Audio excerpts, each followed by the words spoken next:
So I'm Eric, and I've been trading full-time since July of 2011. Shortly after that, I met this guy up here. A couple years after that is when we founded MLT, Major League Trading. And, never used the mic before. And you guys met Tristan outside, I guess, when you signed in. So essentially the four of us is the MLT team. And this is Mr. Jack Gleason. And that's my name, so yeah, but I bought my first stock when I was 15, but I've been trading full-time since I was 22, so 15 to 22 was a long road, but at least I was young enough to be able to pace it out. And then with that being said, this is Chip from Data, so I'll let you tell him a little bit more about what we've got going on today. Okay. Well, good morning, everyone. Thanks for all coming. We really have a great program.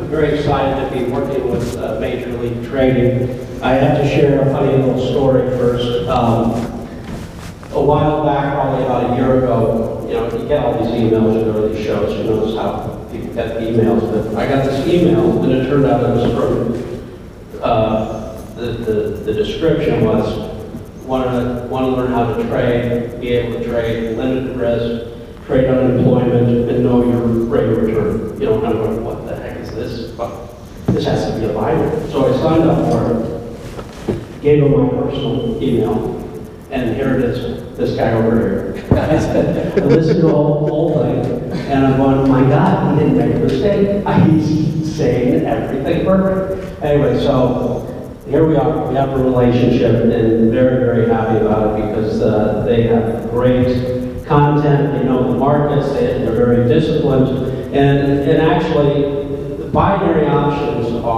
it's just another tool. It's a variation of the call put with some nuances. It's the trade idea, the discipline, that's what's so important in trading. Ours is just another choice. You measure it up, does it make sense, does it not? And do you want leverage, do you not? Do you like knowing your risk, knowing your return ahead? Or do you want to trade futures where unlimited profit potential? You have to use a stop, you also have bigger risk. So anyway, it's full of trading choices. So I'm not going to talk here real long. I do have to say a couple of little things, but we are going to have a nice program. So, quick show of hands.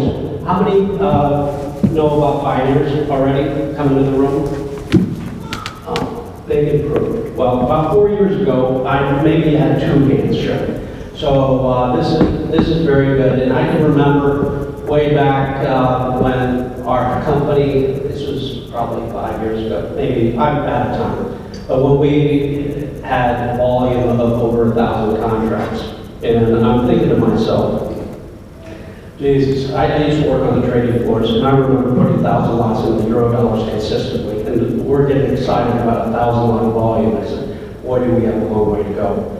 Well, in March, our volume was 1 million contracts. April was on the way, but it was short on business days.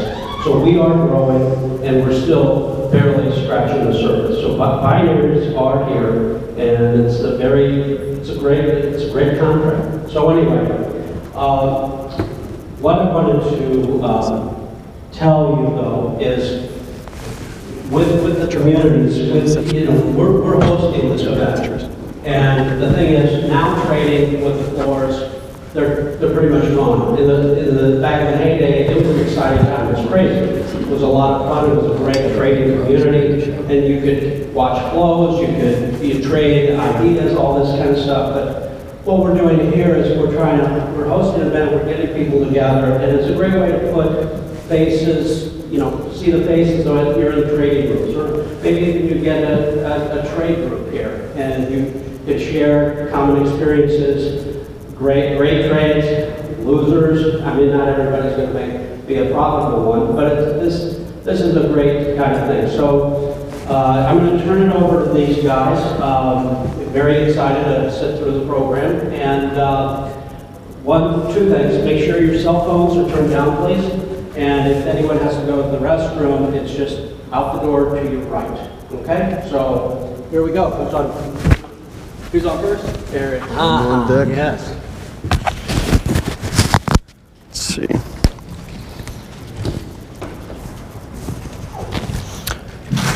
All right, so I like to talk with my hands, so this is going to be a little interesting for me.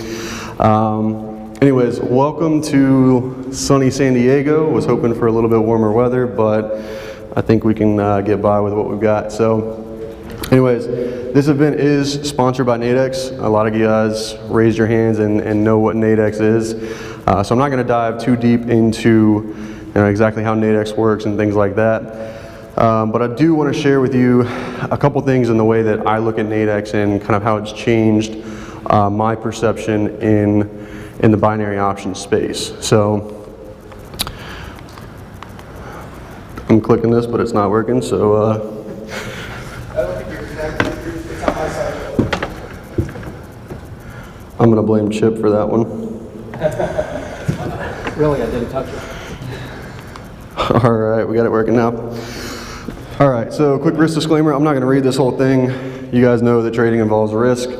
Don't trade with money that you can't afford to lose. Trade on demo if you're going to trade and start off with, but unlike real money, hypothetical or simulated performance isn't always going to be as accurate. So anyways, that's the risk disclaimer. So a couple things I want to talk about today is going to be the yes or no about trading and really just how to make trading a yes or no answer. So if I ask you guys a simple question like what your name is, can you answer it with a yes or no? Yeah, you know what your name is, you know where you're at, things like that. So for me, that's kind of one of the things that I like to look at. And then my favorite strategy, Hayden obviously knows this and a couple other people, and it's just the call to divergence, and it's just one simple trading strategy. You guys can all be able to use it without any special anything really, and can start using it on Monday. Markets are closed today, unfortunately, but come Monday you'll be good to go. But real quickly, a little bit about me. My background is actually as an electrician, and even though I'm only 25, graduated high school at 17, or I graduated high school at 16, had my first job at 17, and was out of my parents' house the week before I turned 17 years old. So, and I have gone back for holidays, have not moved back in my parents' house.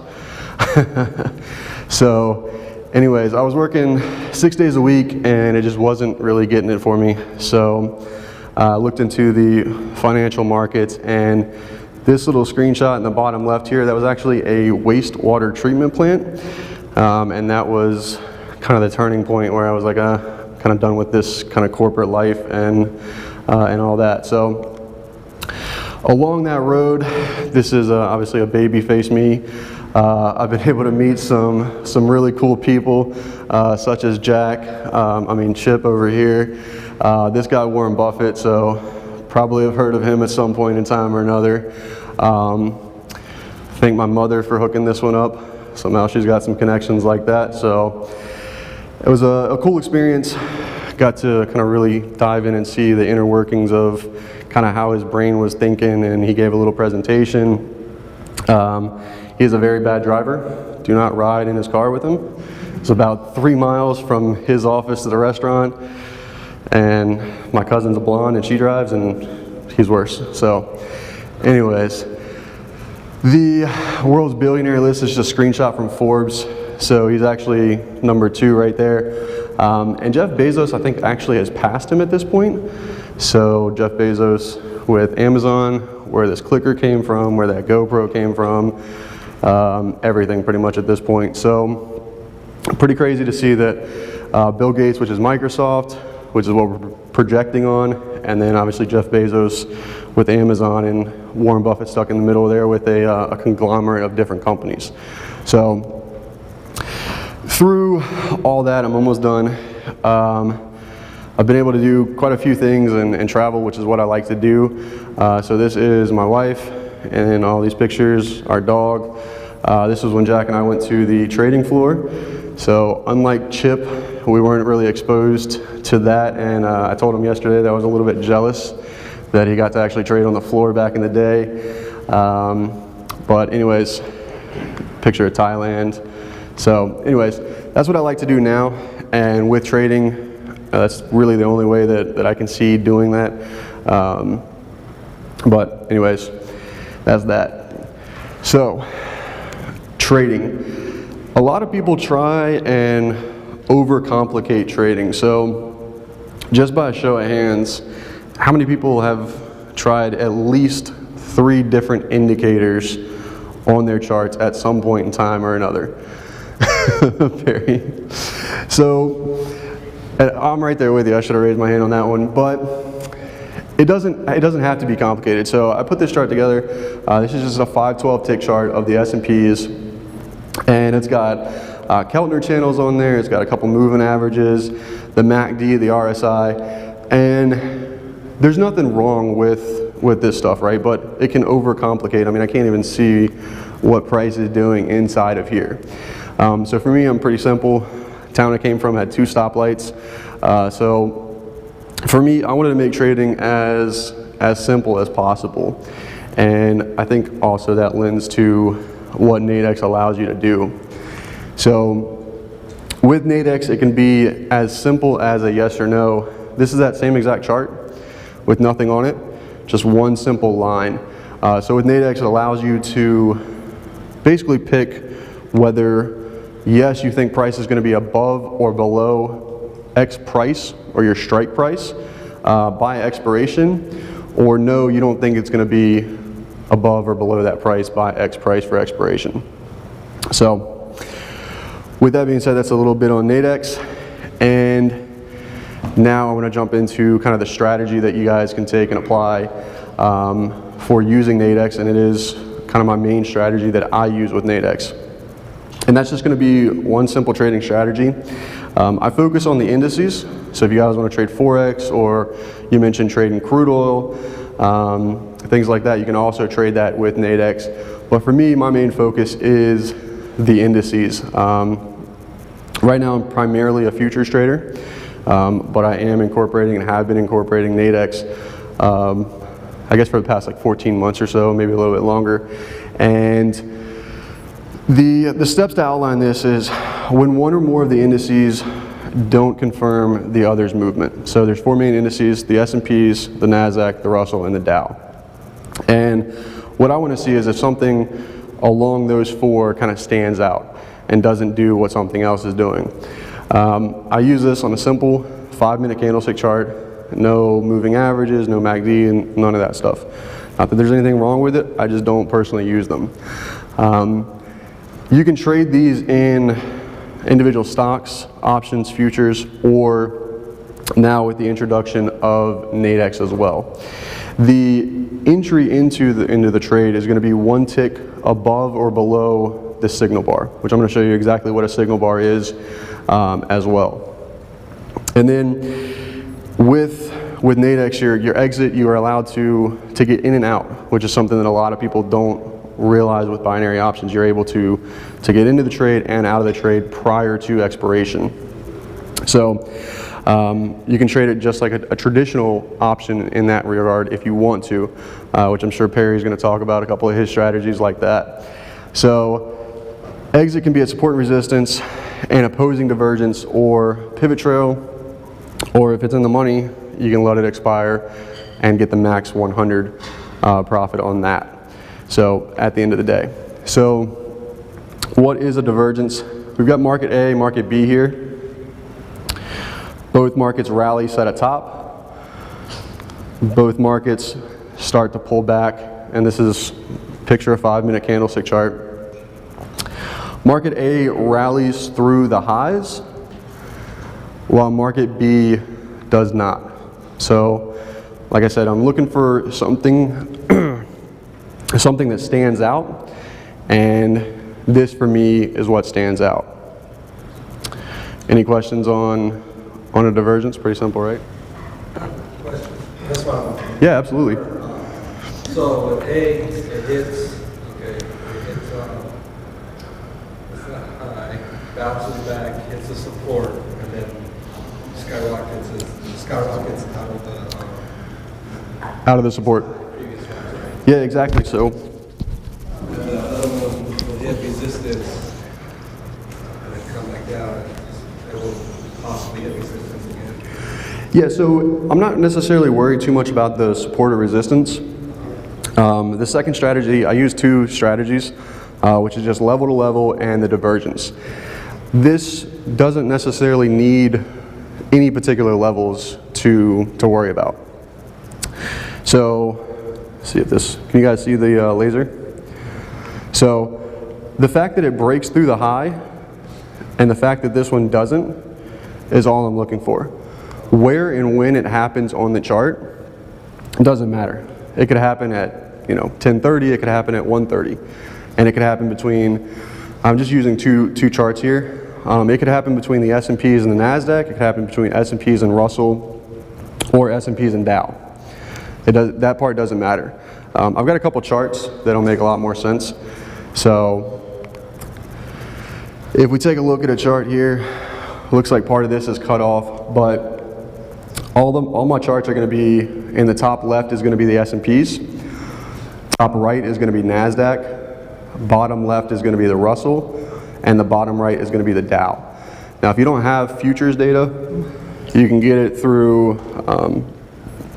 Thinkorswim here, or you can chart this same exact thing with Nadex using their indicative price charts. So either way you can get access to this data. Now this is a screenshot from 4/29. I've got a screenshot from further back than that, and I've got a screenshot from recently, just to show the validity of longevity of time that I've been using this strategy. So the area I want to focus on is kind of right here, 11:30, 11:45. I've got this white line drawn in on all the charts, and that's when the market set lows for that given day.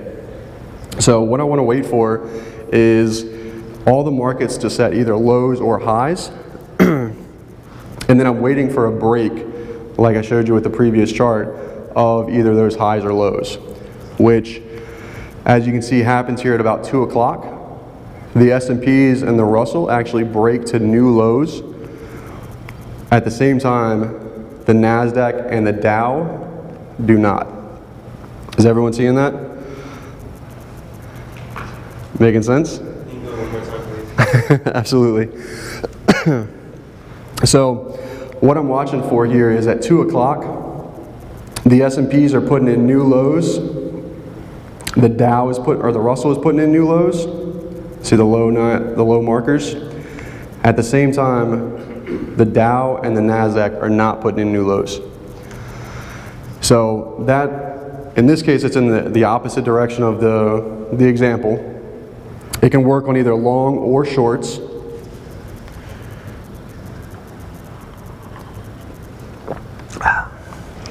But that is a divergence. So Hayden, you cannot answer this question, but there is one other divergence on this chart that I want to see if you guys can find.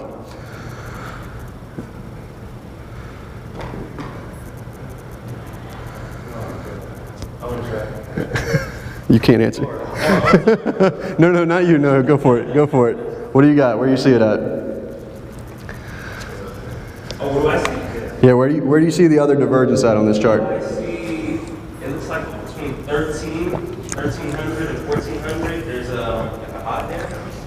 Where at? Which chart? Oh, we're going to go to the 429 chart, yes. Right there? Yeah. Okay, so good spot, but the market's not actually putting in new highs or new lows on the day right there. So that's one thing you want to watch for in this strategy, is you're watching for new highs or new lows on the day.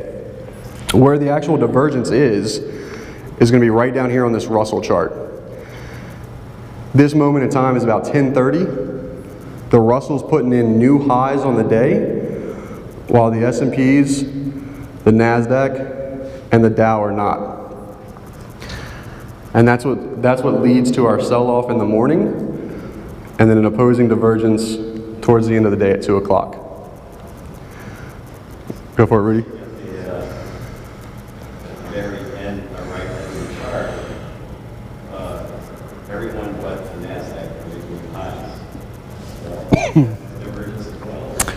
Exactly. So at the end of the day, the Dow actually does put in new highs on this tail. The S&Ps doesn't quite get new highs. The Russell doesn't quite get new highs, and I'm thinking above the previous time. Yeah. So it doesn't matter about the previous high, it's the highs of the day. So the Dow, that's a good spot though. The Dow actually does put in new highs right here on this tail. Previous highs were back here for the day. I should say this whole chart is just one day. So the Dow actually does put in new highs right over top of there, but it's into the end of the day. And for example, if you were able to get long either this S&P or the Russell, one of the exit strategies is an opposing divergence. So when the Dow actually puts in new highs on the day up here, which isn't surprising because the Dow was essentially stronger, it didn't get the new lows on the day, then that's an area for an exit. If you're trading it with futures or if you're trading it with binaries or whatever the case is. It'll make more sense the more you see it and kind of the more it plays out. Here's another example. This one's a little easier to see. This is actually using the SPY, QQQ, IWM, and DIA. So this is an example actually from back in 2015. And what you'll notice on this one is right here at 1140, the S&Ps, NASDAQ, and Dow are not putting in new lows while the Russell is. So the basis behind this strategy for me is I don't like to play in the middle of the moves. I want to play either the highs or lows. That's kind of where my focus is. I want to be getting in a few ticks to no ticks from the lows or the highs on the day. I want to play those reversals back for the larger moves. The closer I can get into the potential highs or lows on the day, the better it is for me for potentially holding that trade and turning it into a break-even stop or a risk-free trade at that point. So that's where I like to focus at, which is essentially perfect for the strategy that I like to use. Any questions on this divergence here? Okay, I understand that, but how do you choose your inspiration? Right. So it's a good point. And it's all variable.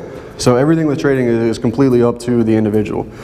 So for me, I don't like to have options that expire in less than an hour. Now, every now and then, I'm human, I break that rule. I'll buy an option that's got 30 minutes left. In this case, it's at 11:40. So I'm probably looking at the 12 o'clock expiration if I want to break my rules. If I'm supposed to follow my rules, which I'm supposed to do, then I'm probably looking at the 1 o'clock or maybe even the end of day expiration.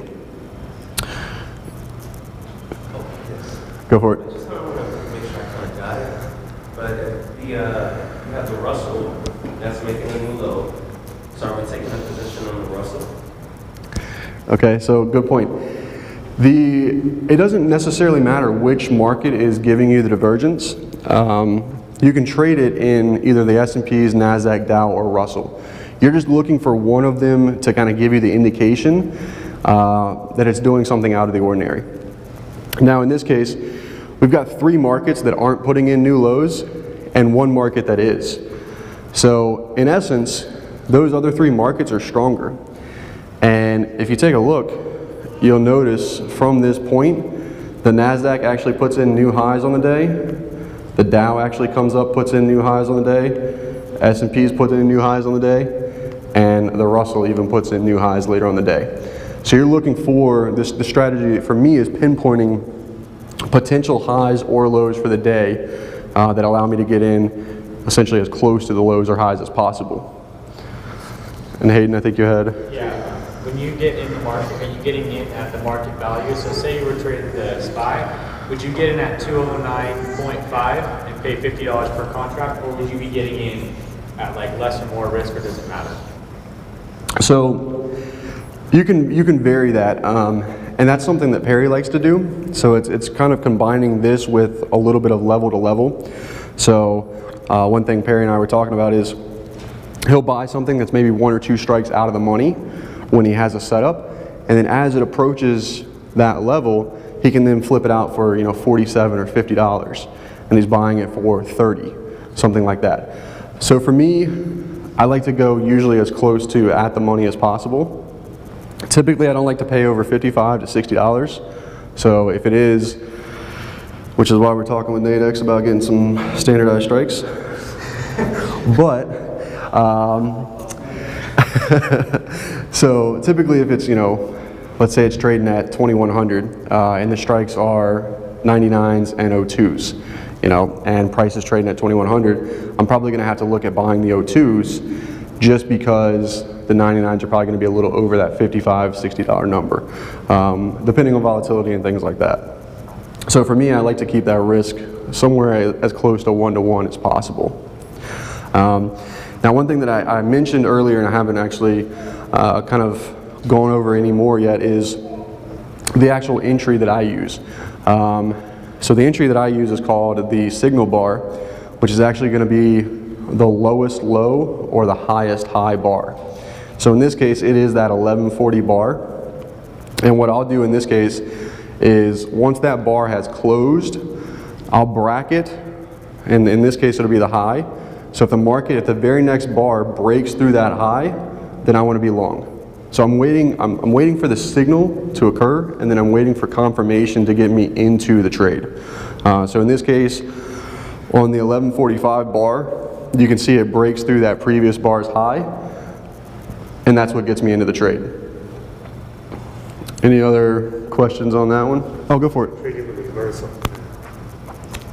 You said I'm trading a reversal? Right. So when it's making low, you try to go to, you know, To the long side.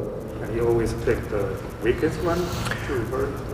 No, so I don't pick the weakest or the strongest. It's completely variable. So if you want to trade the S&Ps because that's what you like to trade, then you can trade the S&Ps. In this case, the Russell is the weakest. So if you did want to trade the Russell, that's fine. But in this particular case, I would look at one of the stronger markets, and the Russell does have the lowest amount of volume. So for me, I like to trade kind of the higher volume, mostly the S&Ps and the NASDAQ. Why do you want to trade the one with the higher volume? So with futures market, I just like having the higher volume. The S&Ps are a little bit bigger contract. The Russell got cut in half recently.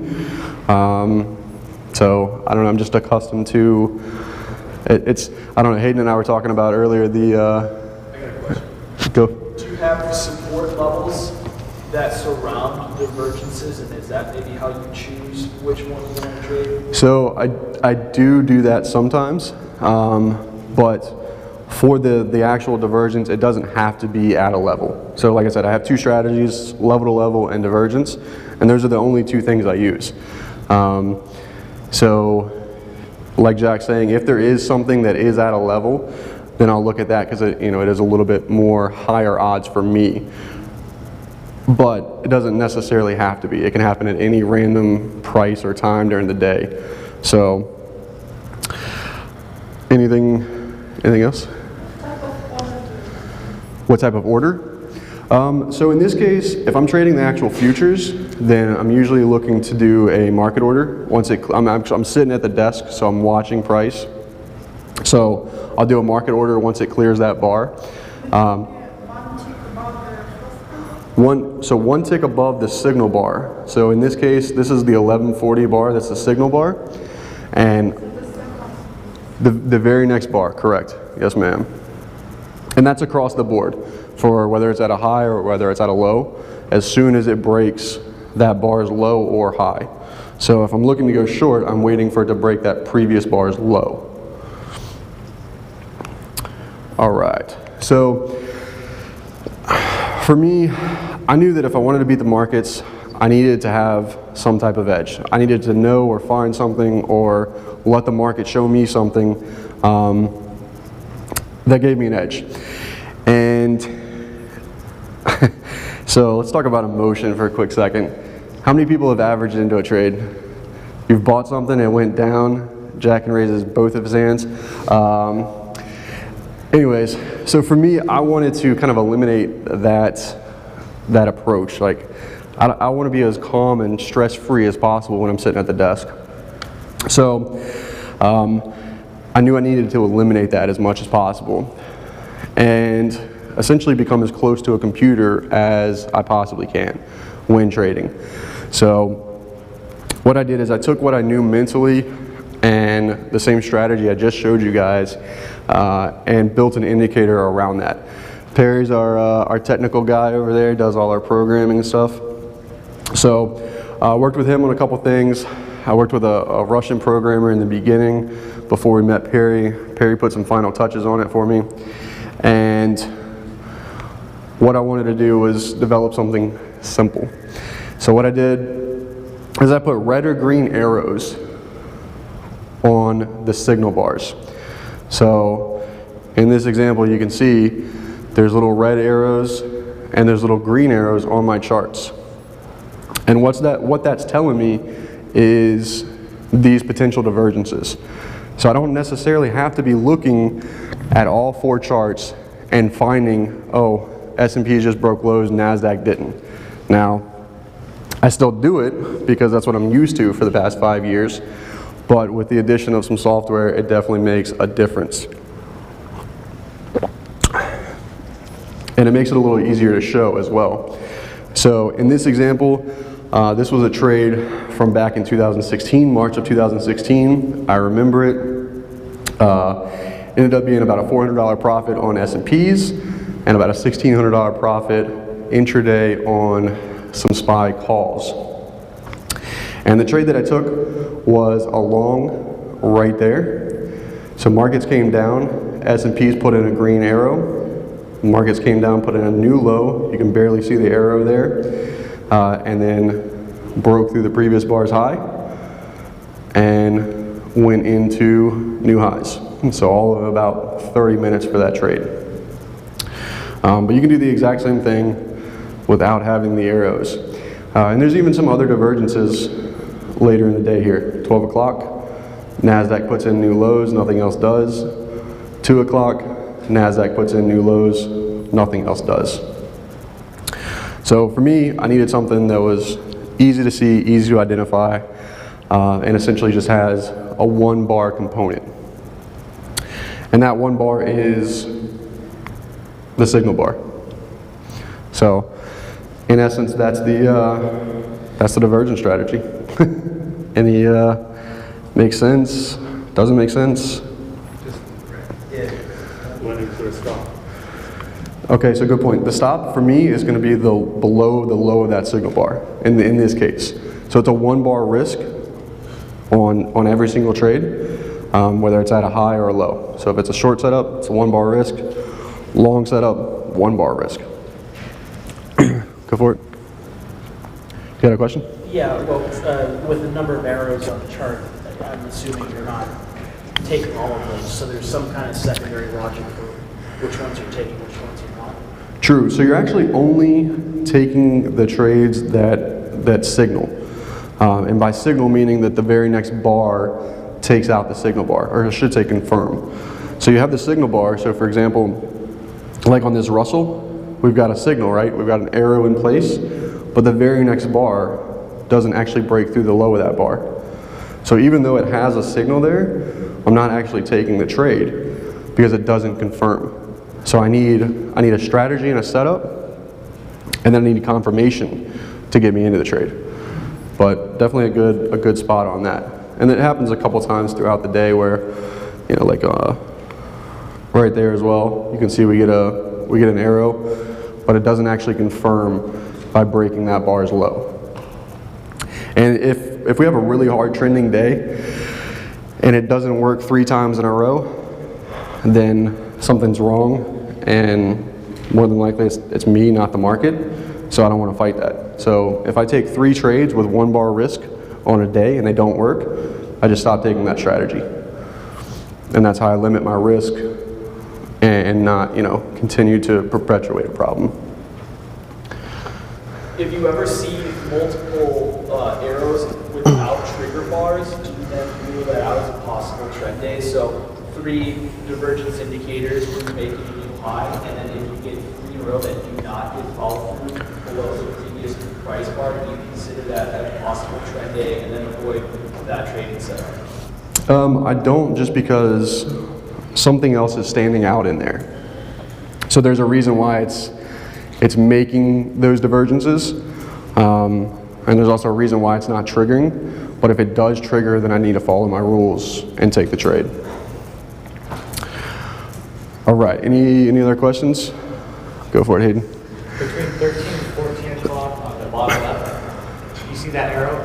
How you get that red arrow? There's a tiny green candlestick. Right there? You want to make sure that green candlestick closes above the wick, not just the close of that red candlestick, right? Or is it the close of the red? So the close, so the red candle right here, Yeah. the close of the next bar doesn't matter. Okay. It's just the break. Okay. So you've got one bar, and let me use the microphone. We got one bar. If it breaks through the high, let's say this is a low bar. If it breaks through the high on the very next bar, I want to be long. If it doesn't close, it doesn't matter as long as it breaks. As long as it breaks. As long as it breaks intra-bar, my stop automatically goes below the low. So if it wants to break the high and then break the low in 5 minutes, then I'm out. Because I notice when you're trading, you look for, like when you're in the trade, you look for closes above levels. I know that a lot. Correct. So that doesn't matter on the entry though. Only No. your judgment trade and Correct. whether it's profits or not. Exactly. So that's part of the other strategy that I use, which is level to level. So one thing that I like to do is if we're breaking through a level or beneath a level, what tells me there's validity to that level and that we can continue is if everyone agrees and price closes above or below that. So for me, it doesn't matter that price trades above or below a level. It's where everyone agrees upon that it gets closed at, if that makes sense. All right. So in closing, and I'll turn it over to Perry for you guys. For me, trading doesn't have to be complicated, and I prefer it not to be. So trade a product that allows for just a simple yes or no decision and removes as much emotion as possible, which is Nadex for me. Know and define your setups. So if you have a strategy, you have setups, know what they are, have screenshot examples. I mean, those screenshots go back to 2015 to even recently. Understand and know your risk at all times. So Hayden was talking about this earlier with the S&Ps. It's a much bigger contract than Nadex. At order entry, you know your risk in Nadex. You know exactly what you're risking. You know exactly what your max reward can be. And that's something I'm sure Perry's going to talk on because he's got some stuff on that for you guys. And then overall, just be patient and wait for setups to occur. We were talking about this with Chip the other day where I miss probably 75% of my trades that set up. I'm either A, not at the desk, or B, I'm a human, I watch them happen and I just don't take them. For whatever reason, it happens. Yeah. So you guys don't have an app? Can you do that on your phone? Oh, to trade with? Yeah, Nadex. So Thinkorswim has an app where you can watch charts. And Nadex has an app as well where you can place trades and things like that. Yeah, so there's no contingent, meaning that if price trades at a certain point, that it automatically puts you in. You have to be watching and then enter the trade. You could put limit orders in there. Yeah, you could. That's the limit orders, but we don't have contingent like underlines trades, and then I want to get involved in the market. Yeah. Trying to get it. We're working with them on that. I know. I was told last time. Hey, tell that GoPro right there so we can tell Dan.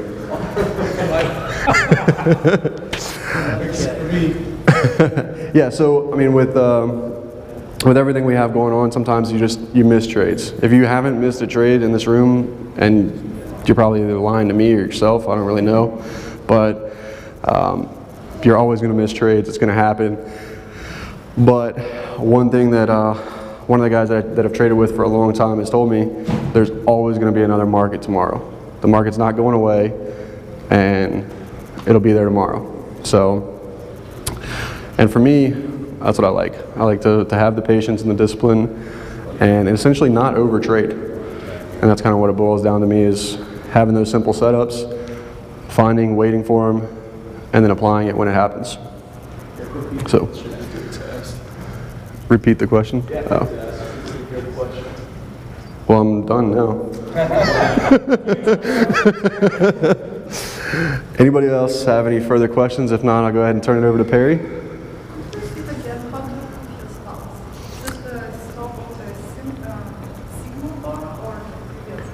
Correct. So yeah, it's going to be the stop. So what she asked was how I do my stops, which is going to be the signal bar. So if this is my candle. 1 tick below the signal bar? Correct. So entry is going to be 1 tick above or below. The stop is going to be 1 tick above or below. So you have 1 bar that you're focused on when the setup occurs, and that's this signal bar candle. If you're getting in long, you're waiting for the break above. If you're getting in short, you're waiting for the break below. And that's it. You only trade 5-minute chart? Correct. I only use it on a 5-minute chart. Now I drill down when I use level to level to like a 512 tick or a 987 tick chart. But I mean, I still watch a 5-minute chart as well. Oh, thanks, Hayden. So the question was, do I only use a 5-minute chart? And for this strategy, yes. I've tested it on 15-minute charts, I've tested it on 30-minute charts, and even tested it on a longer style strategy using weekly and monthly charts. But I don't have the patience to hold for that length of time. If I hold something over the weekend, that's like a lifetime trade for me. So it just didn't give me the response that I needed. So how many trades do you average per day? So it depends. This week I had Apple, Amazon, Facebook, Google, NASDAQ futures, Russell futures. I didn't trade any gold or bonds or anything like that. So I had like 6 or 7 instruments that I traded, and that was it. So I'll get in and out during the day. So Apple, I got in, got out, got back in, got out of it the next day, got back in it. And just because the S&Ps have been kind of in a tight range. So what do you do, man? Like at least 5%? Or 30%? What's your goal? Goal for per trade? I don't have a goal per trade. Yeah. So I find that if you set like, okay, I want to go from here to that wall, and I think the market's going to do that. Well, maybe 10 feet from the end, there's a big wall in my way, and the market can't get there. And then you get fixated on that, and you let the market come all the way back down. So show of hands, who's taken a winning trade and turned it into a losing trade because you didn't take profits? So for me, if the market's giving me something and it doesn't quite reach where I want it to go, then it doesn't matter. So by not having expectations, now I have targets and things like that in mind, but if I see something like an opposing divergence that tells me, hey, it's maybe not going to get there, then I just go ahead and get out and take what I have. So last week I think I had maybe like 3 or 4 trades in total. Apple was one of the biggest ones, and it ended up being an intraday play. I think maybe, I don't know, what was I in that trade, like 3-4 hours maybe, something like that. And it was like $7,400. So if that happens, then I don't need anything else. I don't have a set quota that I need to reach. So by not doing that, I allow myself the flexibility to let it work. You're so confident that your strategy is going to work, that you're going to get out. Like, do you ever do scalping? Like, do you recommend that? I've done pretty much everything you can think of. So I've even scalped for 1 tick. So I have some super low commissions through some brokers that I work with. And at one point I even thought about getting a seat, leasing a seat, and I could get my commissions even cheaper.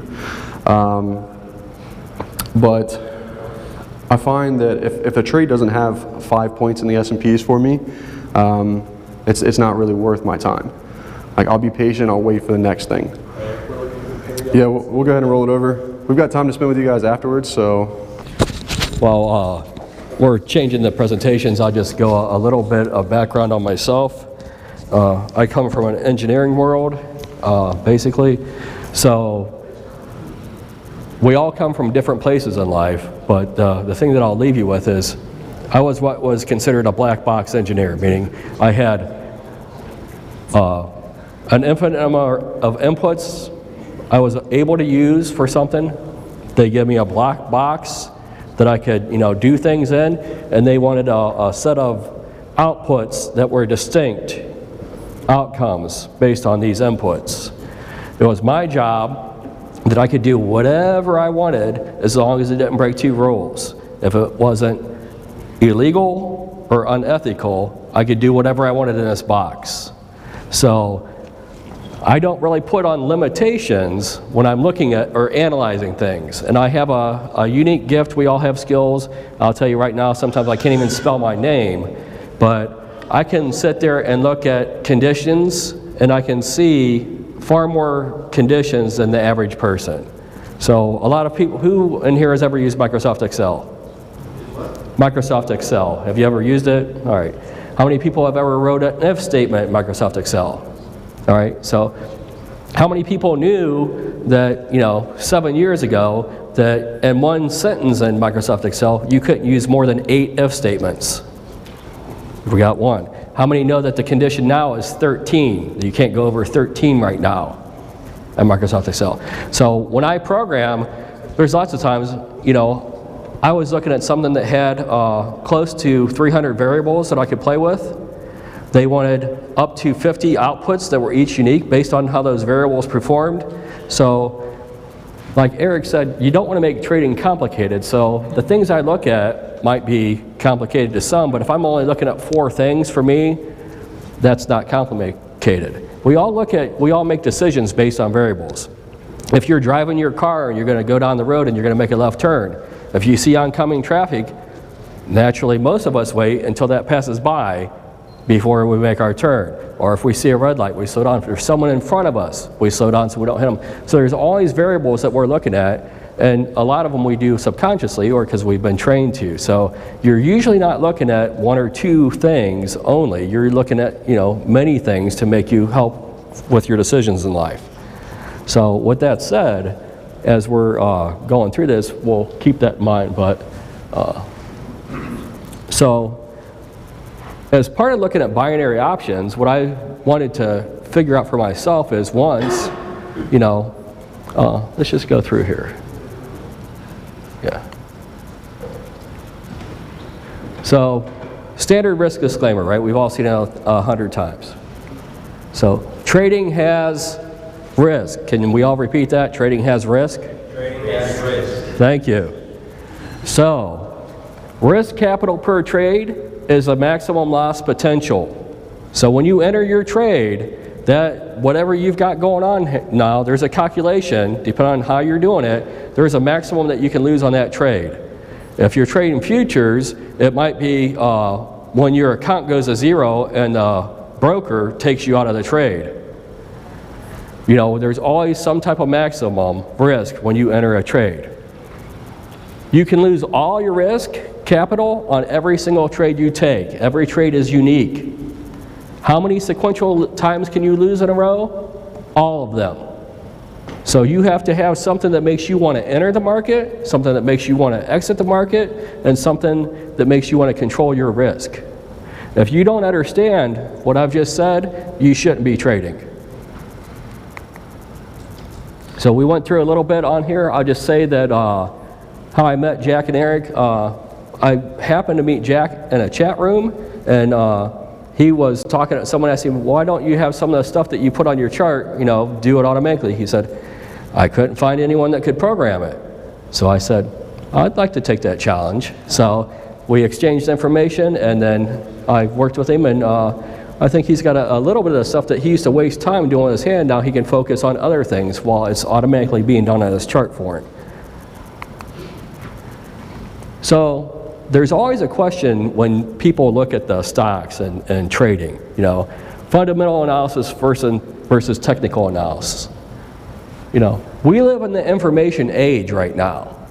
Do you think there's any edge that any fundamental analysis person that does that type, do you think that there's anyone that actually has an edge by doing that? I don't. Within anywhere between with an algo reading it within 6 or 7 milliseconds to if we're reading it maybe an hour or 2 later, we all have access to the same information that can be attained legally. There's always people who will try to do illegal stuff. I'm talking about legal operation here. I think there's no edge in fundamental analysis. That's just my opinion.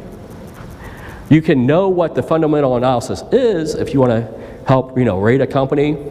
You can know, what's its PE trading at, different things so you can maybe rate if it's overvalued or undervalued.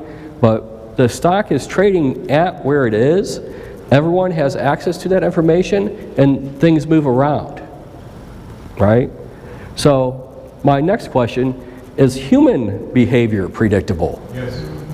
I believe it is too. So if I told you guys that when you got outside the door today, that you would get each $1 for coming here today, there would be a behavior that you guys have on exit. If I told you the first person that left the room today was going to get $1 million, the rest of you were getting nothing, there would be another unique set of things that happened to this crowd on the way out the door. So you can imagine that in your head, but that's what technical analysis is. It's if that happens over and over and over again, does the crowd react enough or similarly enough that you can actually take advantage of it? So I'll leave you with that one. So for me, technical analysis is setups. So what's going to make you enter the stock market or whatever symbol that you're doing whenever you're going to do it? There's got to be a reason. You just don't want to turn on your computer, oh, the S&Ps are trading at, 23.35, I think I'll go long. I'm doing Nadex, so I should have a 50-50 bet that this works out for me. Well, that probably isn't going to work out for you. So for me, what I like to do is I like to have a setup. And for people that can't, don't do this in your head, take out some index cards. Write down what makes your setup unique. Put it on an index card. And those are your conditions to enter or exit the market. At the top of it, just like you were a little kid, do the 1, 2, 3, 4, and then a line through for the 5. Every time you see that setup, whether you've taken it or not, when you see that setup, would it have come out profitable if you would have taken it? Would it have been a loser if you'd taken it? Or would it have been a scratch? So a scratch for me is if you're risking $200 on the trade, if the trade comes out plus or minus 20 bucks, it's a scratch. You were able to get close enough to get your money back. Some people look at a scratch, well, if I lost $1, I lost. If I won $1, I won. Well, if you're risking 200 bucks and you made or lost 20 bucks, I'll argue that, if that happens 100 times, you're really just scratching it. But you can have whatever scratch rules you want. So you want to have on the top of it, every time it trades, was it successful? Was it a loser? Was it a scratch? And then over time as you're watching this, if you end up seeing, something is giving you an edge to take, that should be on a setup that you take. If you see that it loses a lot, it doesn't mean that you should short it or go the other way if you were looking at it long. It just means if this was a long setup and it loses more than it wins, don't ever take it long. If it scratches a lot and it's like 50-50, maybe just forget about that. It's worthless. All right, so that's what I like to use it for. So you should have things that you take, things that you never take, right? And things that, so I have like a soft, I'm normally not gonna do that trade. And then I have trades that no matter what happens, I don't care, I'm never doing that. That's a never ever do, that's a hard rule. And then you should have an exit sign. If you're in a trade long, if you see something that's going on, would it make you should just leave the market. You should exit your longs. You should have exit signs or exit warnings. So those are the 3 things I like to watch. Now, does that make trading a little bit more complicated? Probably. Can it help you reduce your risk? I believe it can. So life is a little complicated. If you're going to do this seriously, I think trading doesn't need to be overly complicated, but it can't be overly simple either. You got to manage your risk. And then, does that outcomes, what percentage does that outcome? So this is just technical analysis. These are some of the studies that I've created for myself. Some of them you can get stuff that's similar to them other places, but basically you got Nadex strikes off the side over here. Oops.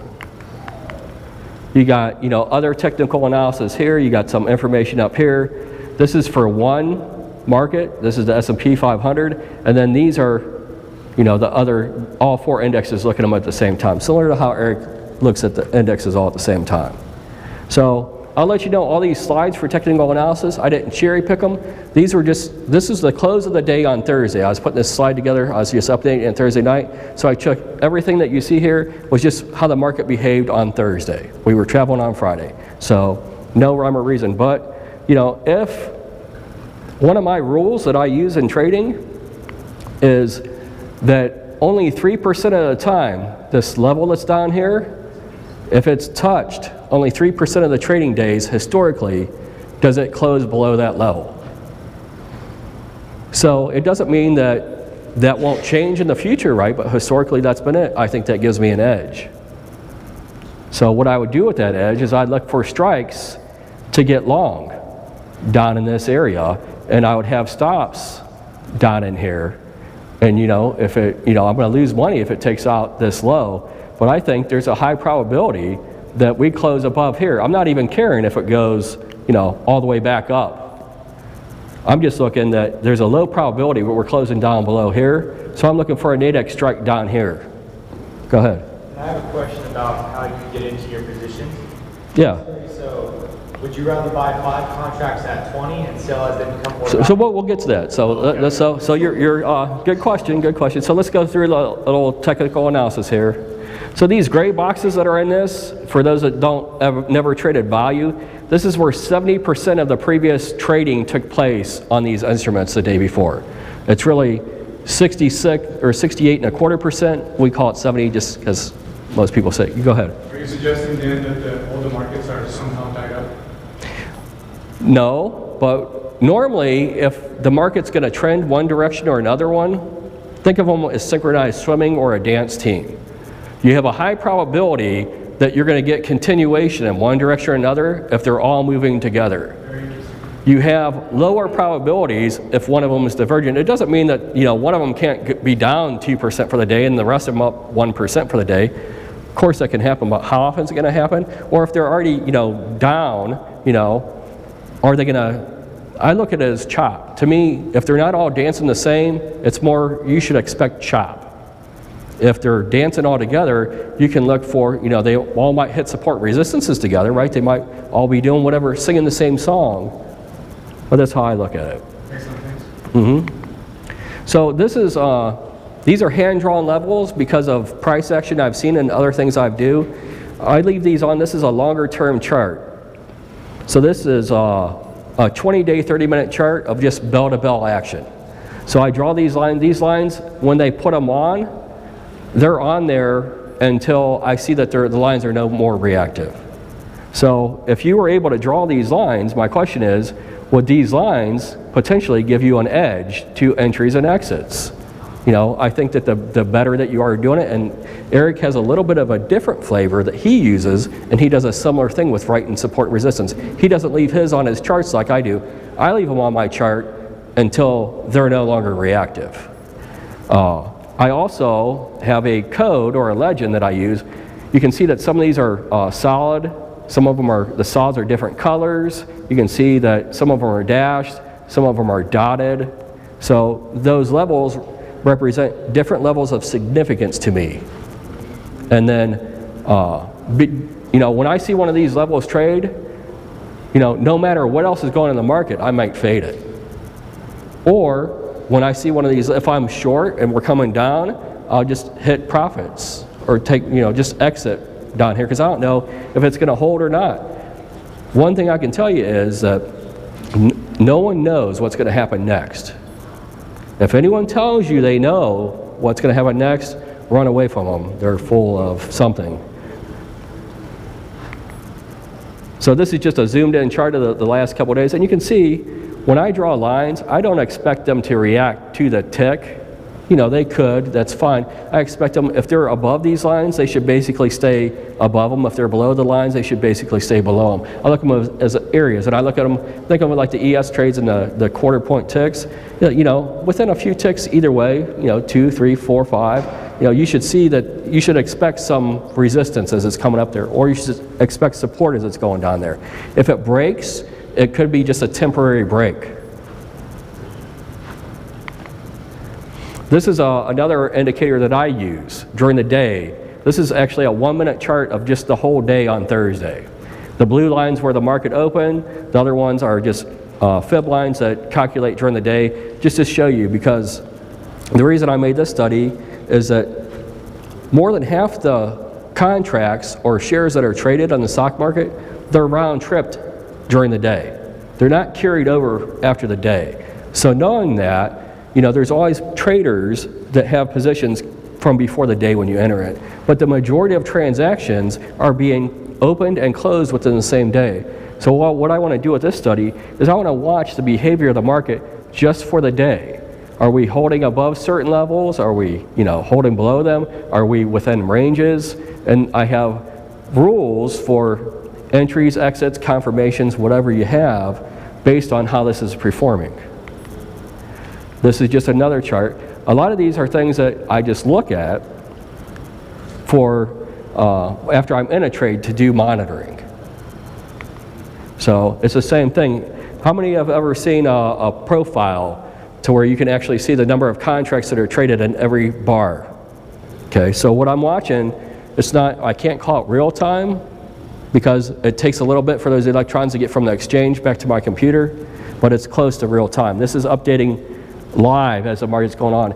I can see what the bid and the ask are on the dome. I can see this gold line moving up and down. I can see how many contracts have fired off, at different levels. Over on the next chart is where has the one standard deviation of trades taken place today. For the indexes are made up of stocks. For the Dow, what are the 30 stocks doing that are inside of the Dow? Are more of them up, or more of them down, or more of them above their close from yesterday, or more of them above their open from today? Are more of them trading above half of their range for the day, or below half the range of the day? So I look at all the indexes, and I calculate in real time, or close to it, because of the electron problem, where these stocks are, and that's just another gauge for me. So here is my charts overlaid with Eric's green and red arrow indicator. So what I use his indicator for, I told you I have exit signs. If I'm short, I got short, to me the market looked heavy when I come in Thursday morning. I was looking to short it. So if my target would have been down here on the NASDAQ, and I see these arrows going off, one thing in trading, if you're trying to get by the absolute bottom and sell the absolute top, that's a recipe for disaster. So if I'm sitting here and my target for whatever technical analysis reason was down here, and I see his arrows firing off, it doesn't mean that they're going to be correct, but there's a very high likelihood that that's a swing low. And then I don't know what's going to happen next. So if I'm short, I see these arrows firing off, one of my exit rules is I just exit the trade. Right? Why should I stick around in something when there's a potential low in? Because I think for whatever I was doing, it's coming down here. But this indicator has a very high success rate of predicting bottoms and tops. So to me, that's an exit sign. That's just something I have up on a screen. And when those arrows fire off, I see them. Okay, so we've talked about technical analysis. There's lots of things that you can look for technical analysis. There's traders that play one technical setup and they play it on many symbols. There's traders that play one or two symbols and they play many technical analysis setups. But after you've decided what technical analysis you're playing and what underlying you're going to play it on, you have to decide how you're going to play it. So if you're in the indexes, are you going to play the underlying? Are you going to play the futures? Are you going to play traditional options? Or are you going to play Nadex options? I'll tell you right now, options provide you with more options. That's just, there's no getting around it. They're, I think, by far the best way to play any instrument. So after you pick a strategy, can you only go long or short? Is that, what's going on? If it's Nadex, is it truly just a binary outcome that you should be playing for? So in my opinion, technical setups need to be matched with strategies. How are you going to play it? You know, even if I'm going to play the Nadex, something with Nadex on a setup, I have 5 different strategies that I use when I play Nadex. You know, everyone knows that you can pick a strike, you can go long, or you can go short. So in one ticket, you buy 10 contracts, let's say, and then later on the day, you close those 10 tickets out, or you let them expire, right? That's 2 orders and a round trip. Most people understand that. So that's definitely a strategy that you can play, right? I have 4 others depend on what I think this technical setup's probabilities of are happening and how I'm going to use Nadex to play that strategy or that technical setup. So before we get into here, we need to go back to risk again. I'm going to go through some of this a little bit quick. So risk, your portfolio, your goal that you should have. You know, some of you might be starting off with a small account size, but as your account grows, your goal needs to be your maximum trade per risk should be 0.5 to 1% of your portfolio. Maximum. That's not the goal to trade. That's the most you should be trading on your portfolio. If you've got an account and you're doing the greater you get over those numbers, the higher chance you have of blowing up your account or wiping it out. So if you're starting off small and you're building up your account, this is the goal that you should try to get to. So if you're starting off with 4,000 or 5,000 and you build, if you're lucky enough or fortunate enough or whatever to get 100,000 or 50,000 or 500,000 on that account, once you get to size, and you should be reducing on your way up. This is the most per trade you should be putting on. And you shouldn't be having correlative risk, right? So if you're going to, do this, correlative risk, if you can't sit there and play, 30 things at the same time with all of this risk. You've got correlative risk in the market. This is the amount of risk your portfolio should be subject to at any one point in time. Go ahead. Net trades, correct? So if I'm in 5 trades, each one would be 0.33% risk. So net. Right. Yep.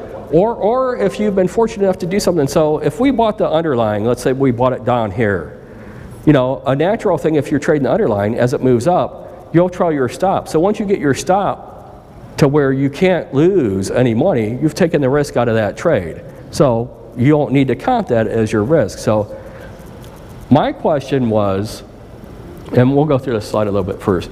So you should know around what the win rate is for your setup by keeping track of your wins, your losses, your ties, right? So you should have an idea of what the win rate is for that setup.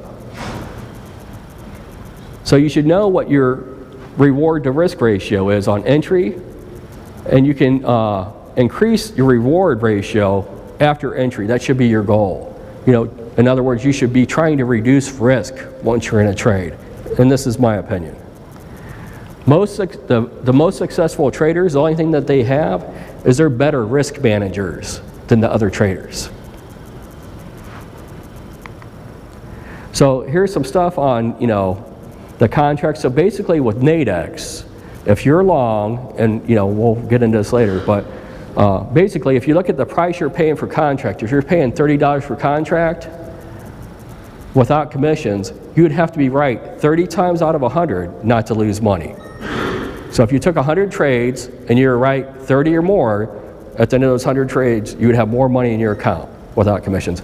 Counting commissions for the standard person, this is people that trade under 51 contracts per ticket, just add 2 to it for the longs. That's how many times out of 100 you would need to be right if you did that. And you hold them until expiration. For shorts, just the price that you sold it for minus 102. That gives you an idea of what you should do. You can match it to your win rate for your strategy. Okay. Could tools help us out, right? Could they make things easier to do, right? We use tools for whatever we're in life. We use tools when we analyze data. We use lots of tools, right? So what I come up with for Nadex is a way that you can track your risk on your trades. So let's just, in this example, say that we bought 5 contracts long at $47 a piece. You can see over here, we have $240 of risk the 5 times the 47 plus the $5 commission when we enter the trade. This is our risk right now, and that's how much we could lose if things go against us and we can't adjust our risk. So that's our maximum loss on Nadex when we enter this position.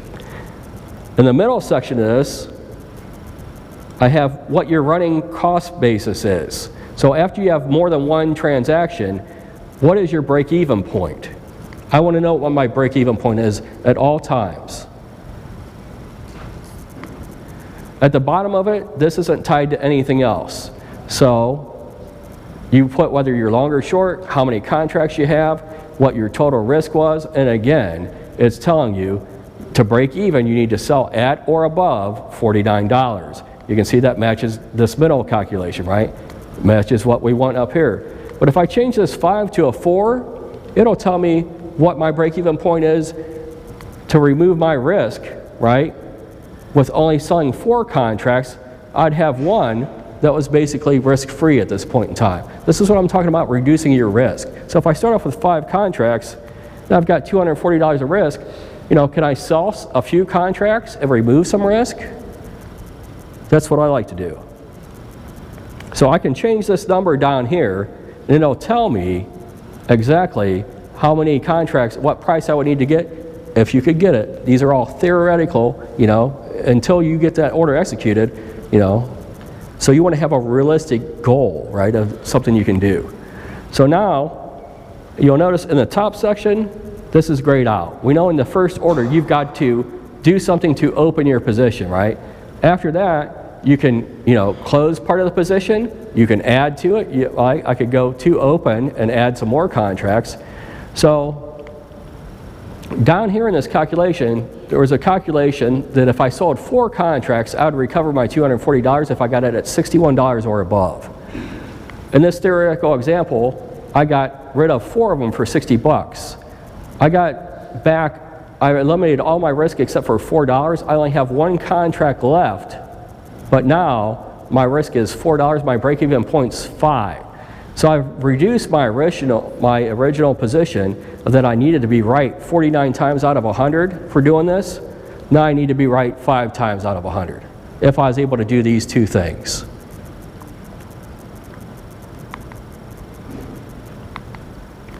So, you know, we can sit there and we can look around it. We can put in here, you know, different scenarios to see. But you should have an idea. You know, we all know that if there's a Nadex strike here and the price is on it at expiration, the last few seconds, it's waffled around 50-50. We all know that if it's above it, depending on how much time to expiration, it's going to be worth more than 50. We know that if it expires, if we're long above it, it's going to be worth, it's going to pay you $99, 100 minus the 1 for the commission. And the same thing if we're short below it. So we know this thing is. So as we're watching Nadex move around, you can look at Nadex. If you're trying to figure out, you know, if the market moves 3 points, you can just look at your, you know, the strikes for the daily on the S&P 500 are 3 points away. So if the market moves 3 points, look down and see what the current offer is for, you know, a move 3 points above or below you. Now I'm not saying that the market makers will let it go there, but it should be very close to that level. So let's suppose it's 50-50 here, 1 strike above it. For the sake of argument, say it's at $39 is what you could get it if you sold it for, if it moved 3 points. So, you know, if you wanted to, you could make sure you get a fill, maybe go a dollar or 2 or 3 less than that. So if you get that 3-point move, you're getting rid of some of those for near that price that you think they should be worth. And that's what I do to monitor. If I think it's going to, as part of my retracement plan, it's going to move. Suppose I'm looking for an 8-point target, but I think as it moves up the first 3 points, I want to take off some contracts. How many, you know, what can I get for those contracts if I take them off there? You can kind of get an idea by looking at your current offer sheet for Nadex. So again, you can, you know, add contracts, you can remove contracts, and you want to get this risk down. So you're giving up some of your reward, right? In this scenario, if this played out, I originally had 5 contracts, right? I risked $240, so the most I could get would be $245. I'm risking $240 to make $245. Right now, I've got $36 worth of risk, right? So I've got 3 contracts that would be $297 minus the 36 is what I'm now looking to get. Go ahead. What's the minimum risk to reward you're willing to take for each trade? I look at a technical setup. So what I'm looking, and you know, it doesn't really matter. I mean, I always say you need to know your mood of the day, right?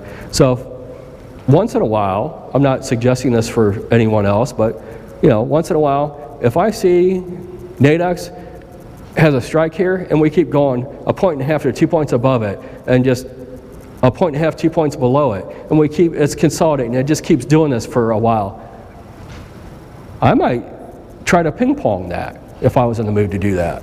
You know, it's going to be, you know, over 50 above it, under 50 below it. I might just try to scalp in and out if I was in the mood for it. If I'm not in the mood to scalp, I'm not going to do that, right? But if I'm scalping, I'm not going to be throwing on, you know, 50 contracts if I'm doing that, right? I'm just going to be doing a few. It's always your risk. How much can you lose per trade? Suppose my risk that I'm willing to lose is $400 per trade. If I'm scalping, I might only do $100 risk per trade, right? Because no one knows what's going to happen. You could get something at any point in time that just the market tanks. Once in a while you get some news that the market goes up, but usually, you know, it's bad news goes down. But you'll get breakouts of consolidation and go up. So it kind of depends on your move, but as long as I'm making money, depending on my move and the technical setup I do, I'll take it. I'm not locked into, you know, anything. My idea is to look at a setup that I think has a high probability of an outcome and match it with a strategy that I think I can play for profit. If you just, you know, it's kind of like anything else in life. If you develop good habits and don't really worry about, well, my goal is to make $1,000 every single day. If you just take good trades, you know, eventually as your account grows, you'll end up, you know, on some days getting that $1,000, but your object is not to lose $1,000 every day. You know, your object is to cut your risk. So on here, you know, like I said, you started off in this example, if you were to do it, you had $240 worth of risk. You had to be right 49% of the time if you did this and didn't do anything else. You know, if I was able to execute this, I've taken that setup down to 36 or a 13% risk. You know, I only have to be right 13 out of 100 times not to lose money. So on that setup, another thing that I'll mark was I have another line. Right at the top of it, I have the winners, the losers, the ties. Underneath of it, could I have reduced my risk? Yes or no? And I tacked that off. Again, that's tracking more information, right? But if you're going to sit there and do this if you're going to try to make a living out of this, this is just a tip that I have. And I have index cards. And then the ones that end up working out really bad, they go on my do not take, if this was a long setup I was looking at, it goes on my setup, do not ever take this long. Or if I take it long, I should expect that it's a low probability trade. If I'm seeing something else that makes me want to do that still, you know, I need to know it's a low probability trade. And then, you know, I might, you know, just make a note like, you know, you idiot, you know, don't ever do this, you know, if I was dumb enough to do it again. And then one of my rules that I have, and it's a punishment rule. If I break any of my rules for the day that are hard rules, all of my day trades I have to flatten out at whatever price the market is, and I can't trade anymore that day. So it makes me want to stay within my rule set. So, in summary, you need to take, in my opinion, match technical setups to strategies. Trading has risk. You better know what your risk is. And in my opinion, after you have risk on entry, and then you should be trying to reduce the risk until you can take profits. Options provide you with more options, right? The most successful traders are better risk managers. tools make tasks more efficiently. It's almost like Jack when he's sitting there and he was doing things by hand. He said, I even missed setups later on because I didn't see that it did exactly what I'm looking for, because we're human, right? We're doing stuff. So if you can have things that help you do things quickly so you can get back to focus on something else, or just stare off into space, whatever you want to do, so you want to make things efficiently. I'll leave you with something that's not on here. Trading takes emotional capital. So as part of my thing, I know that if I'm in certain moods, I don't trade well. So I recognize that about myself. So what I do, I have a trade log, and Eric teaches this, but I think I might add something that he don't to his trade log. So it's what day, what time, what symbol, what setup made you go into the trade. Did you adjust your trade, your entry rules? After that, should you have adjusted them? Did you hit target? Was it a winner or a loser? Whatever. But also, right, on the entry of that trade, what mood was I in? Was it a typical day? Was I pissed off for some reason because someone pissed me off? Was I sad? Was I overly happy that day? So I trade best when I'm just like an average Joe, when I'm not, high or low, or when I'm not mad. I've noticed if I'm pissed at someone and I trade, I lose. I trade horribly. So if I notice I'm pissed off at someone, I sit on my hands all day. I don't care how good the setups are, because for whatever reason, it hits me. I don't trade well. So keep track of your personality, and then if you're extremely tired, that might be something you need to track. Trading takes emotional capital. How many hours can you stay in a trade before it drains on you? There's some people that, like for me, it's all conditions, right? I don't care. I know that the option's going to expire, right? And I have rules as it's getting close to expiration that I'm going to do. But as you're sitting there, if you're someone that is like, always got to be moving, got to be doing something.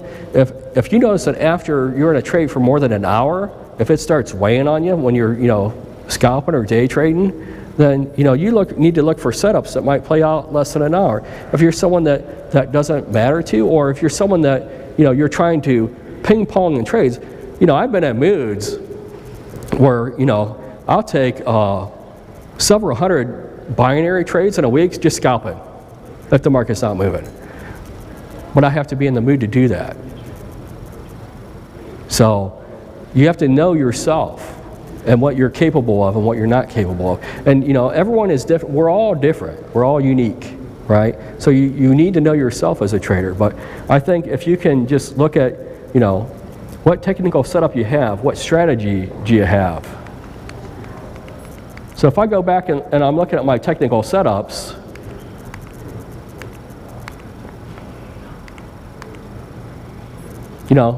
for me, one of the main things that I do is I watch value. Since I'm a math geek, I don't trust anyone else to calculate it. I calculate my own value area. Because I've seen people make mistakes. I don't want to be trading off of someone else's work. But I'm not saying that everyone needs to do that or whatever. That's just me. That's my personality. So as I'm sitting here, I have lots of rules and setups that I use based on this value area. And there's other lines I have on this chart, other information. But I have a lot of setups that this gray box is when the market opens. I analyze the market, just like many of us do before the market opens. And then I'm looking for specific things to happen. One thing that I can tell you that should be on your rules, if you don't pre-plan what you're going to do, if you're just sitting there watching the market and you jump in a trade, stop doing that. What you want to do is you want to pre-plan scenarios. If this happens, I'm going to do that, following your setups. But you want to look at what the possibilities are for the day and pre-plan those. So based on what you think is going to happen, then you take those strikes and you can do different strategies. That's a whole different thing. Go ahead. So say you have your plan planned out, Mm-hmm. you see like a big candlestick like that move down really aggressively. Do you ever not take the trade on the plan? I used to, but I don't anymore. No matter what, doesn't matter how. But it depends on what setup it's coming into. So like I said, one of my setups is 3% of the trading days, you'll get a close below that level. So what I'm thinking is, woohoo, it's coming down to that level, because it doesn't touch that level, but maybe, I don't know, 30, 40 times a year, Yeah. one of them. So as it's coming down there, I'm thinking, this is a potentially good day, right? You know, and then what's going to happen? I know it's happening early in the morning. So on the day, on those 3% days that it doesn't, what's going to happen usually is you're going to get some consolidation over here, and then you're going to go down. So when I see this flush, I think there's one of three likely outcomes. Outcome number one, it comes down, it consolidates, it keeps going down. Outcome number two, it comes down, it consolidates, and it moves back up and then goes down. Option number three, it comes down, consolidates, keeps going back up, and it gets back to the point where it started falling from. A lot of traders look at this pattern and they see a reverse head and shoulders. I'll give you the best tip I can give you today. That's on my do not trade list. I never trade this pattern. This pattern sucks on an intraday basis for this product. So what I look at, if I get long down here, Jack has an indicator that I helped him code. It's called a leg start on his charts. This is where the sell-off began, and it's going down. So he has a leg start code. He's looking at as possible resistance when he uses that.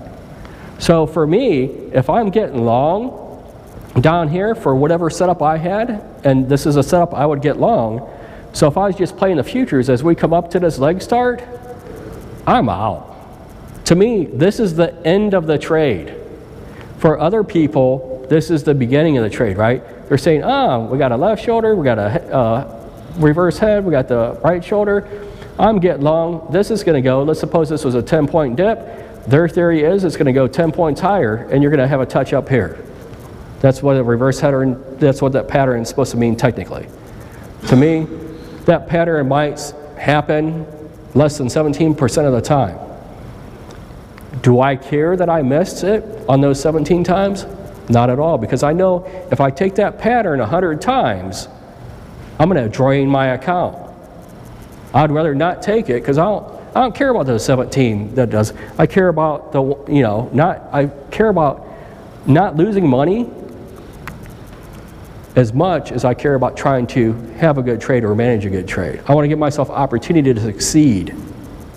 So, but knowing this, if I did Nadex, right, I'm long down here, this comes up here, I might set an alert for here and here, and I might just walk away for the day thinking there's a high likelihood it's probably not taking out this low. But if it starts moving back down here, I want to know. Go ahead. And you do the daily contracts on Nadex for the most part, or hourly, or? For the most part, I do the dailies, and I'll scalp them. Okay. So I'll scalp part of the position to try to make what I call a runner. Right? So for me, this is one contract with a $4 risk. I need to be right 5% of the time if this sets up. Now, well, that's what I did with these four. This one, I can sell at any time between when all this happened and expiration. Whatever I get for it is profit. So if it looks like the market's going to close above that strike, I leave it on. If it looks like it's a coin flip, do I really want to mess with a coin flip? I'll see if I can get 50 bucks out of it at the end of the day. If I think it's coming back down against me, you know what I mean? I might have to settle for taking 30 or 33 or 25. It's better than nothing if I think it's going to go below, right? Yeah, I think we're done. Yeah. So that's all I had for this. Does anyone have any questions real quick? Or, I mean, it's just basic strategy. Did you have one? No? We're all good? All right. I appreciate your time. Yeah, that was amazing. Yeah. And did that link that you had, did you want? Oh, thanks. Yeah. So, thanks, Jack. So, this is our gift to you. If you thought that was a decent strategy or to keep your, track of your cost basis, I'm going to give you a spreadsheet that you can use for 45 days and a 15-minute download, because this is like a lot of things that you couldn't write down. There's a 15-minute trading video on how to use a spreadsheet, and you can download the spreadsheet. Just go to this link, Right here is your video on how to use the spreadsheet. It's 15 minutes long. Sorry if it's boring, but you can write down what you want. You can mark. What I would suggest to you, if you want to, anytime you're watching a training video, have a little notepad. If you think there's an important point, like 5 minutes into it, just write 5 minutes and 13 seconds. So if you want to go back to that point, you don't have to watch the whole stupid thing again. Not that it's stupid, but, and then right here is the download link. You can download that spreadsheet. It's Microsoft Excel. So the spreadsheet does the calculation for you? The spreadsheet does it. All you have to do is enter in this top section. Oops, let me go back down to here. In this top section, you're going to enter in fields B, C, and D, whether you're opening or closing the position, how many contracts. It's a negative number if you're selling them. It's a positive number if you're buying them. And then the price you paid per contract. Down here, this is just your running cost basis. And then this final section is, suppose, we went long, this is just an example of 5 at 47. Suppose we went long 20 contracts at $42 or whatever price. You can put down here, suppose it was $240 worth of risk. This isn't per contract, this is total risk down here. So you put down what you paid for that number of contracts total, whether your position is long or short. How many contracts would you have to get unload to remove all of your risk? That's what the bottom section is for. And that video will explain all this. But yeah, so basically you fill in these 3 sections up here in each of them. Yeah, and then you fill in, if you want to do a risk calculation, you fill in those C, D, and E on the bottom, and it'll calculate over here in the corner, for a long position, you need to sell at or above a certain price. For a short position, it'll say buy at or below. Are fees included? Yeah, this has your current fee structure involved. So it'll actually let you know based on commission. So right now, for those of you who don't know, on a per ticket, and you can correct me if I'm wrong, my understanding is it's $1 per contract for tickets at 50 or under on either side. And if you they don't make, if your contract ends up being a loser, they don't charge you $1 for settling it. They appreciate and sorry you had pain, but you don't have to pay for that. If it settles in the money, they're going to take $1 out of contract. If you had 50 or less contracts, they're going to take $50 out or $1 per contract. If you're over that, those are free. So anyways, that is all in these computations for your break-even points, your buy at or sell, these prices down here. It takes into account all the commissions. You're welcome. Because commissions you are paying for them. It's part of your draw. But yeah, you can for those of you guys who are interested, so I know some of you guys obviously are in my trade room, and some of you guys may have never been in our trade room, but Perry is broadcasting every day, going over this stuff, and this is a very small part of what he has to share. I'm constantly learning from him every day. What's interesting is we all have 3 different strategies, and we combine them, which it really offers a lot of. Traders develop kind of on their own, and you're able to take bits and pieces from different educators and kind of morph in your own. And Perry's definitely one of the highlights of the trade room every single day.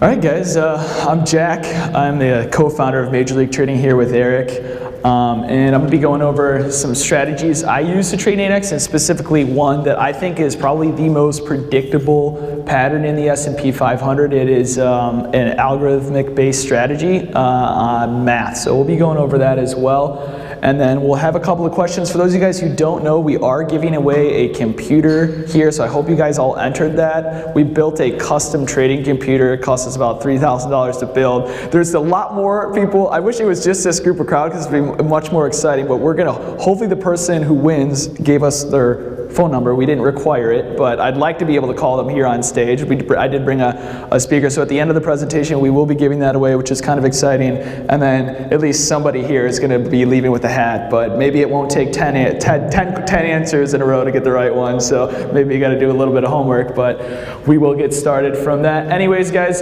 this is a little bit of a story slash educational slideshow I've built, and if you guys are in my trade room, maybe you've seen me talk about this before, but the first kid I ever taught to trade was a friend of mine, and I was actually about 22 at the time. He was 19 years old, and I taught him one pattern that I wanted to focus on because he really didn't have a lot of time. He was going to school, and I wanted to make trading as simple as possible because trading can get very, very complicated. There's so many different strategies, so many different platforms to learn on, and so he just asked for one thing, and I thought it was the best thing I could teach a trader that just focused with minimal amount of time, and I'm going to be sharing that with you guys here today. So yes, this is a standard risk disclaimer. By the way, this is my trading setup here.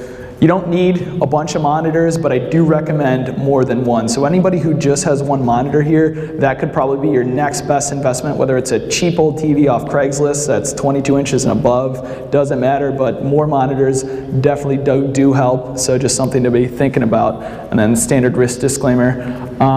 So anyways, so how I taught a 19-year-old kid to trade with no trading experience how to destroy the competition. This is going back to 2011. Josh was the first student I had, and he came to me and said, hey, you know, I found this trading competition online, and there's 300 traders in it. Do you think I could win? And honestly, in the back of my head, I was like, no, probably you can't win, but I will show you how to trade anyway. And so Josh was my first student that I had taken out from underneath me, and it said, hey, okay, this is what we're going to do, this is what we're going to look for, and this is what you need to know. The winner of that competition was actually back with a $150,000 trading account. Some serious capital, especially for a 19-year-old kid. And that is in futures, which actually with 15 contracts is a notional value of $3 million. That's some serious money. And Josh ended up beating out all 300 other traders. And at that point in time, I thought that, okay, maybe there's something to it. Maybe it's probably not as hard to teach someone. If you just focus on the simple things, maybe it's easier to teach somebody if you're able to share or at least show them exactly what you're doing. And this was kind of led up into the creation of Major League Trading before I had met Eric. And I would say, I don't know this for a fact, but I would say the average trader in that competition, because I watched it happen, was probably twice his age with 5 times the experience he had trading the markets, meaning they'd been trying to learn for 4 to 5 years, and here he is, 6 months in, steps in, and they're like, okay, who's this guy? But anyways, this is a picture of me and Josh at the Chicago, or the CME, and those are the guys who backed him. It's a pretty cool story, but I think believe it or not, he is 19 in that photo. Yes, so he's 19 in that photo. I know he looks a lot older than that. I always give him a hard time, but that is, he brought me down after he won the competition. I had never been to the floor at that point in time, so it was a pretty cool experience in my life. But Josh, he was a full-time student, started to mentor under me only 6 months prior. He really wasn't I don't want to say it, but he wasn't a smart kid. He wasn't like a straight A student. He wasn't some genius on his way to MIT. He really just had discipline, patience, and the ability to kind of watch me for 6 months, and I was hands-on answering any question at that point in time. My sole attention was given directly to him. So the truth in trading is, guys, we all start somewhere, and just as this little flashback Saturday, I guess, but this is me about 20 years old with my college laptop, which I don't know what any of your trading setups look like, but I assume some of them are probably very similar to this.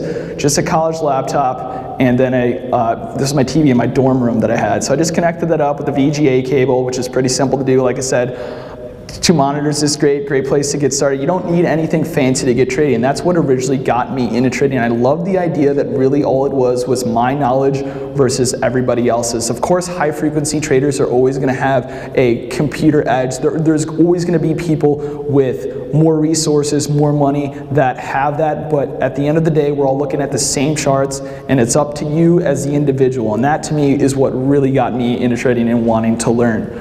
So just kind of get you an idea of where I started, and I understand that trading is a journey for everybody. It was for me as well. I was, at this point in time in my life, my side job, well actually my main job because I was going to school, is delivering pizzas. So not exactly the most romantic career. So I'm going to be going over discovering the strategies successful traders to use to profit from volatile markets, keep calm, and trade on. So how to trade a volatile market. Is that a cliche? We've heard all of these things before. Cut your losses short. Let your winners run. Don't chase, have a plan, right? I mean, how many guys, the basics of trading, you see all this and you're just wondering, you know, we've heard it all before, how come it's so hard to actually apply these basic, you know, really just phrases? At the end of the day, all they are is phrases of what to do. How do we actually go and put that to work and make it happen day in and day out? Why doesn't that help? Why do most traders struggle when they begin trading? Well, it's really hard to start off, but it is definitely possible. What it is that the pros know that are different from the retail guys. So what are the people out there that are consistently pulling money out of the market know that maybe somebody in this room doesn't know? And I know Perry actually touched a lot of this. Part of it is mental. Market makers are the guys who are constantly pulling money out of the market. And the other people, the professional traders, are the ones that completely understand their risk control. Now, retail traders, myself included, when I first started learning, I was trained as an analyst. I was always under the assumption that what I knew was going to happen, what was going to happen. And if the market was doing something else, the market was wrong. I wasn't wrong. There was something wrong with the market. We shouldn't be in a consolidation. We should continue to go higher. And being trained as an analyst is possibly the worst way you could learn how to trade. But unfortunately, as retail traders, that is what we come across first. That is the kind of things we begin to think. We begin to think that this is exactly what the market should be doing. So if it's not doing that, you just assume that there's nothing you can do about it. You don't learn how to be flexible in your risk management. How often do you think that attitude leads to a disaster? Not being flexible in your trade setups, in your risk management, and just assuming that you can put on a trade and just let it ride and assume that the market's wrong and you're not. The markets can stay irrational longer than you can remain solvent. That's a very important thing to know.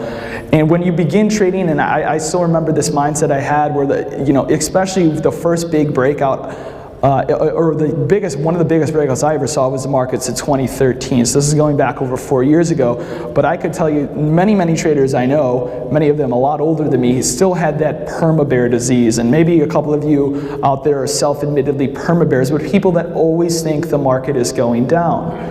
And that is probably one of the worst diseases I have seen in traders. And they just constantly think that no matter how high the market goes, 2008 is such an emotional attachment to whether it was their portfolio or their savings, maybe they saw it go down, that they always think the market's going down. And so they can never wrap their head around that the markets are going to stay irrational longer than you are going to remain solvent. So it's very important to understand, excuse me, that you need to be flexible with your strategies, and it's not just one thing that's going to work. This is just kind of a little meme I created, but it's not sure if I care more about being right or if I'd rather prove the market wrong. Does anybody know this South Park episode? This is like, if you haven't seen it, it's probably one of the funniest. I mean, I'm not even a South Park fan, but this clip right here, the guy takes the guy's money, goes, and it's gone, like instantly.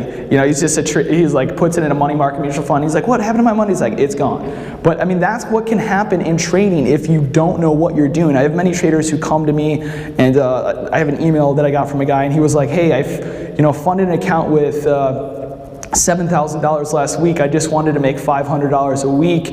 I ended up losing it all 2 weeks later. And I'm just thinking to myself, like, okay, wait, a couple things wrong there. You can't just fund an account and want to make money. Obviously, we all just want to fund an account and want to make money. That doesn't mean it's going to happen. You definitely need to start on a demo account. You need to develop some kind of strategy, and you need to be able to at least prove that you can remain consistently profitable on a demo account before even trying to spend your money on a live account. A lot of people want to jump in, they want to fund their account. They'll see some videos I have with some big profits on the internet, and they have no idea that it took me years to get to that point. So I like to stress that in any course I have, that guys, although this is a fantastic job to have, it takes years to get to the point where you can be more aggressive. So don't go all in before figuring out what it is you need to do. The key part of trading is not mental, though. It's actually your technique. Market makers have it good. They get to trade other people's money and keep a lot of the profits. Now, that's kind of how Josh started out trading. He pretty much got to trade other people's money and keep a lot of the profits, but he had to be on training for 6 months before that. If market makers lose more than 5% of their account's value, they get fired. You know what that means? That means they're constantly examining and keeping the risk under control. If you lose more than 5% of your account's value, do you think you'd even stop trading that day? A lot of people want to fund accounts with $500 or less and just assume that they can go in 30% of risk per trade and, you know, this is going to end in perpetuity and maybe they'll buy a yacht at the end of the year. The reality is that if you're risking more than 5% of your value on any given day or even any given trade, you're going to put yourself in a situation of a disaster. And I know Perry had touched on this. The best traders are the best risk managers. They typically don't know, you know, much more than maybe your average retail guy who's been struggling for 10 years but knows every setup in the book, just can't seem to make it work because he's betting way too much or doesn't understand risk management. If market makers lose more than 5% of their account, they get fired. They lose their job. So if they were ever in that situation and said, hey, if you're going to lose your job if you draw down 5%, do you think they're going to draw down 5% very often? Probably not, because their livelihood depends on it. And that's the worst thing, having to go get a real job. You'd never want to do that once you make the turn to actually quit your job and begin trading. And because of that, they have developed ways of trading that give them a constant edge, especially in volatile markets, which means no real jobs for them. Now, I don't have kids, but I know some of you probably do or are planning on having them, and that's probably one of the ideas that I have in my head, that one day I want to be able to go home and spend time with my kids, because that is really what life is about. It's not about boats and yachts, although we would all like a $40 million yacht. The reality is most of us just want freedom in our lives, and that's why we trade. Now, some of the market makers I've met along the way, this guy, his name's Tom Sosnoff. Some of you guys might know who he is, but he founded Thinkorswim. Tom was the first guy I actually ever began trading with or teaching to a larger audience. I taught with Tom to an audience of over about 30,000 viewers, which was pretty cool. That's actually how I met Eric. He used to watch me on TV. Just kidding, now he watches me every day in the trade room. It's not as exciting though, but that's how I got to meet Eric. Tom is one of the guys who's probably one of the biggest market makers on the CBOE for about 30 years. He then founded Thinkorswim and sold it for about $700 million. Now, you know, he could afford a yacht for $40 million. I don't know if he has one, but we're not all trying to get to that point. We're all just trying to get to the point of consistent profits for freedom in our lifestyle. So what is it that you need to know to achieve that? This is an email I sent Tom, and this is getting into the strategy I'm going to be teaching you guys today. Now, typically I only send out like my best trades to Tom, because he's probably one of the richest guys I know. And so every time I send him an email, I make sure that I'm right. And this is that 6-to-1 risk-to-reward ratio setup, and this is dating back. This email I sent him was on the 25th of August 2015. Anybody remember the markets? Was anybody trading August 25th, 2015? Does anybody remember what happened right around there? Perry remembers. It was pretty much, it was a flash crash. It was a Sunday. I don't remember. Do you remember the exact date? Was it when we? The 20, I think it might have been the 22nd. Well, that is the 25th, but what Sunday? It was a Sunday night gap down. The S&P was gapping down over 100 points. It was probably one of the most wicked sells I've ever seen.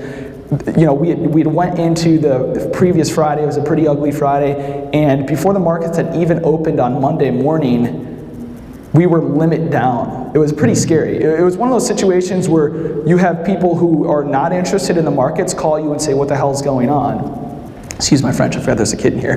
But at that point in time, we were running into a setup that I had known for about 4 months prior. 1860 was a level I was looking to 4 months prior. And knowing your levels in advance is probably, at least for me, I think one of my biggest edges. I'm very concentrated on knowing exactly where I want to get into the market before trades, not after. So 1860 was what I call an extension, which is the high of 2007 drawn to the high at the time of 2015 divided in 2. So it's pretty much, it's just a math-based pattern. It's a high to high divided by 2. This is a pattern I see play out over and over again in the markets on pretty much every time frame in every market, and I'm at this point convinced that there is algorithms behind it for sure, but whoever is running these algorithms is probably some of the richest people in the world. I have a theory that Renaissance Technologies, which is one of the larger hedge funds and actually the most successful hedge fund, they're completely quant based and they're actually based on geometry. But I don't know for a fact that they run these programs, but I'm pretty sure that they have some kind of variance of it. So anyway, I sent Tom that email, and for those of you guys who pay attention to the markets, that was at 1860, and we hit those profit targets. I actually have a video of me, which I did an interview with another guy, calling for 2260 profit targets at that level when everybody else was panicking, and that is a price projection of 123% of the previous move. So once again, this is all math-based. Probably a little bit of it is hard for me to explain over the microphone in a presentation, but I'll get into a few more examples of this actually playing out. So anyways, that's where the market is. Where do we close on Friday? Anybody know? 23.89. Eric, you win a hat. Come on, guys. Yeah, so we're up at 23.89. But that profit target, going from because this is a math-based formula, pretty much anytime you buy the 50% retracement using the stop as your 61. And the negative 23% is your profit target. So this little bit is your risk. This bit is your reward. And then really what it is up to the individual trader is knowing and understanding when to use this sequence. Because you can't just draw at any point in time at a chart and assume it's going to work. That's not reality. But just simply math-based, regardless of the time frame you draw it on, regardless of the product you draw it on, the math is always the same. And that's kind of my theory, is probably why it works. Because it's one of the, even though it's probably a very sophisticated thing to program, it's going to be able to be applied to pretty much every market across the world. And for those of you guys who don't know, the lows of both 2009 and actually even going back to the 2000 crash were the Great Depression lows drawn to the 2000 high divided by 2. So that's a 50% retracement. The market actually bottomed out. When everybody else was panicking, we had pulled back 50% of the move up to the low of the Great Depression crash. And that's about where we stopped, which is pretty amazing to see this stuff play out time and time again over even the largest time frames. And this is just the last, so I mean, sooner or later, I don't know when it'll happen, but we will pull back into a 50% retracement from the crash of 2009. And that'll be a scary moment probably for all of us, but it will. What goes up must come down. We don't know, and I don't pretend to understand or know when that's going to happen, but when those levels do trade, those are the wealth generating really setups that we have in our lifetime, and there's only going to be a few, so you better be prepared and understand what these look like before they happen. So my plan for 2017 is I work with a lot of trading clients, and I know your challenges because I've been there too, and I want to put myself in your shoes. So my hope is that if I know your struggles, then my insights and experience can provide better solutions than you will find anywhere else. So I've started here a Natix account now with $10,000. I actually have it pulled up on this screen. I can show you guys it here. And beginning May 16th, which is Tuesday, I'm going to begin a $10,000 challenge. Now, some of you guys might have seen some of my other videos where I probably do more aggressive trading, but really what I want to show you guys is that it's more about limiting and using less amount of risk per trade that actually creates longevity and success. So starting May 16th, I'm starting an account with $10,000, and I'm going to be risking an average of 2 to 5% per trade. So how much is 2% on $200? Oh, I just gave the answer away. How much is 5% on 10K? 5% of 10K?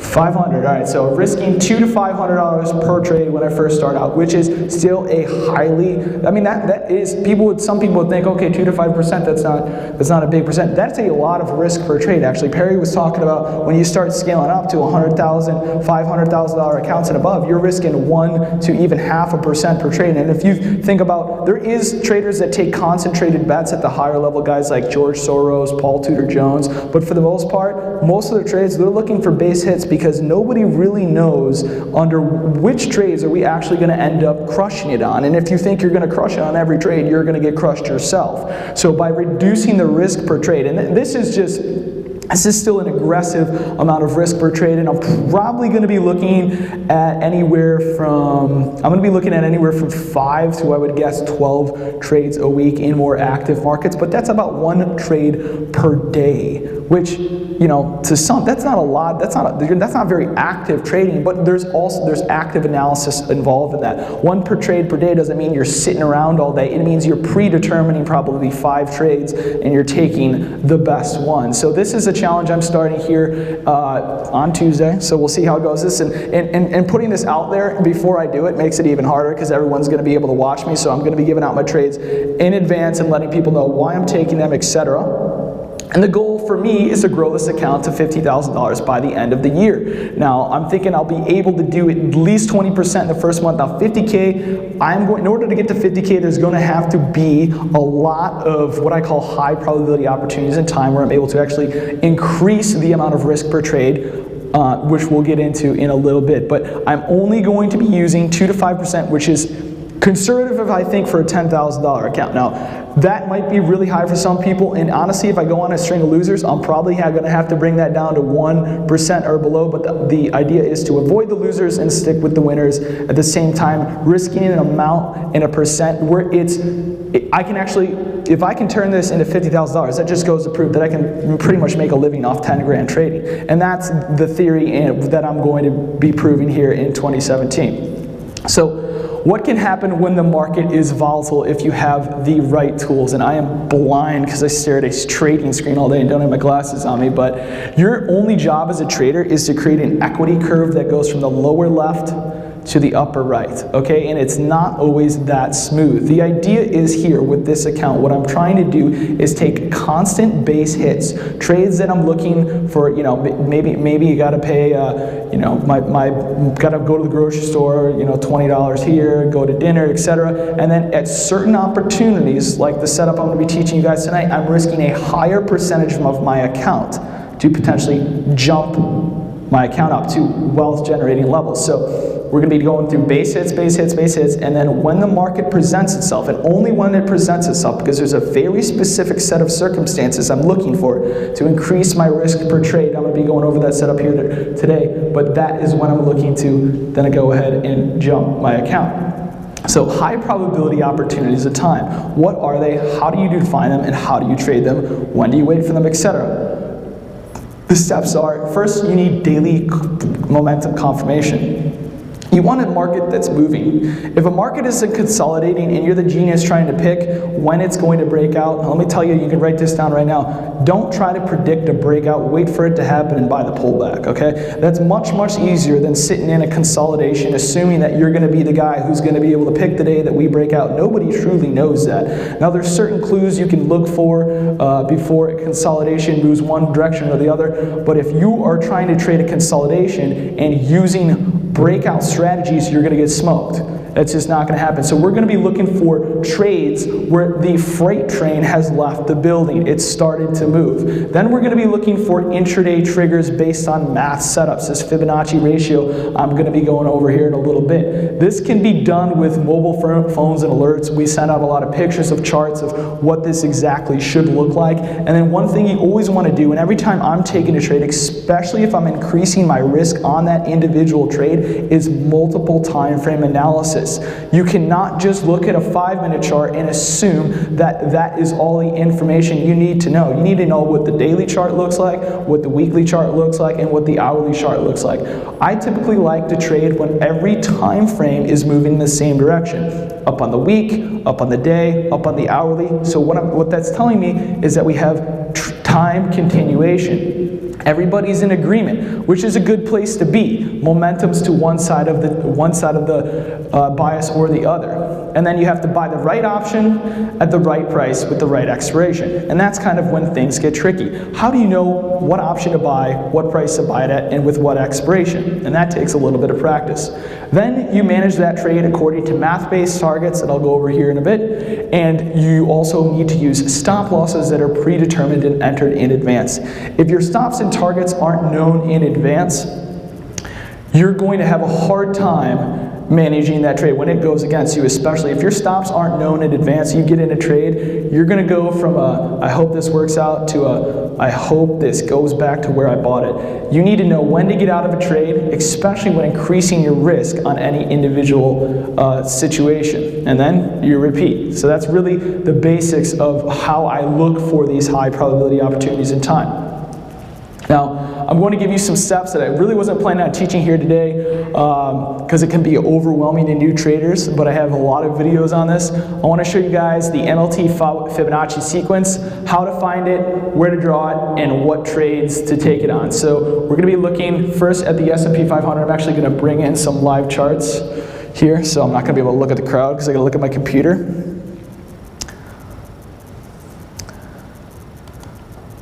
But this right here is that $10,000 account. We're going to be starting trading, looking for these types of setups on Tuesday. So I'm actually really excited about that, slash a little nervous because Eric told me I better not mess up. A lot of pressure, but okay. This is a chart of the S&P 500. All right, cool. So what I'm looking for, I have this theory that at the beginning of every move, at least in the S&P 500, which I think is actually the most predictable instrument when it sets up in this.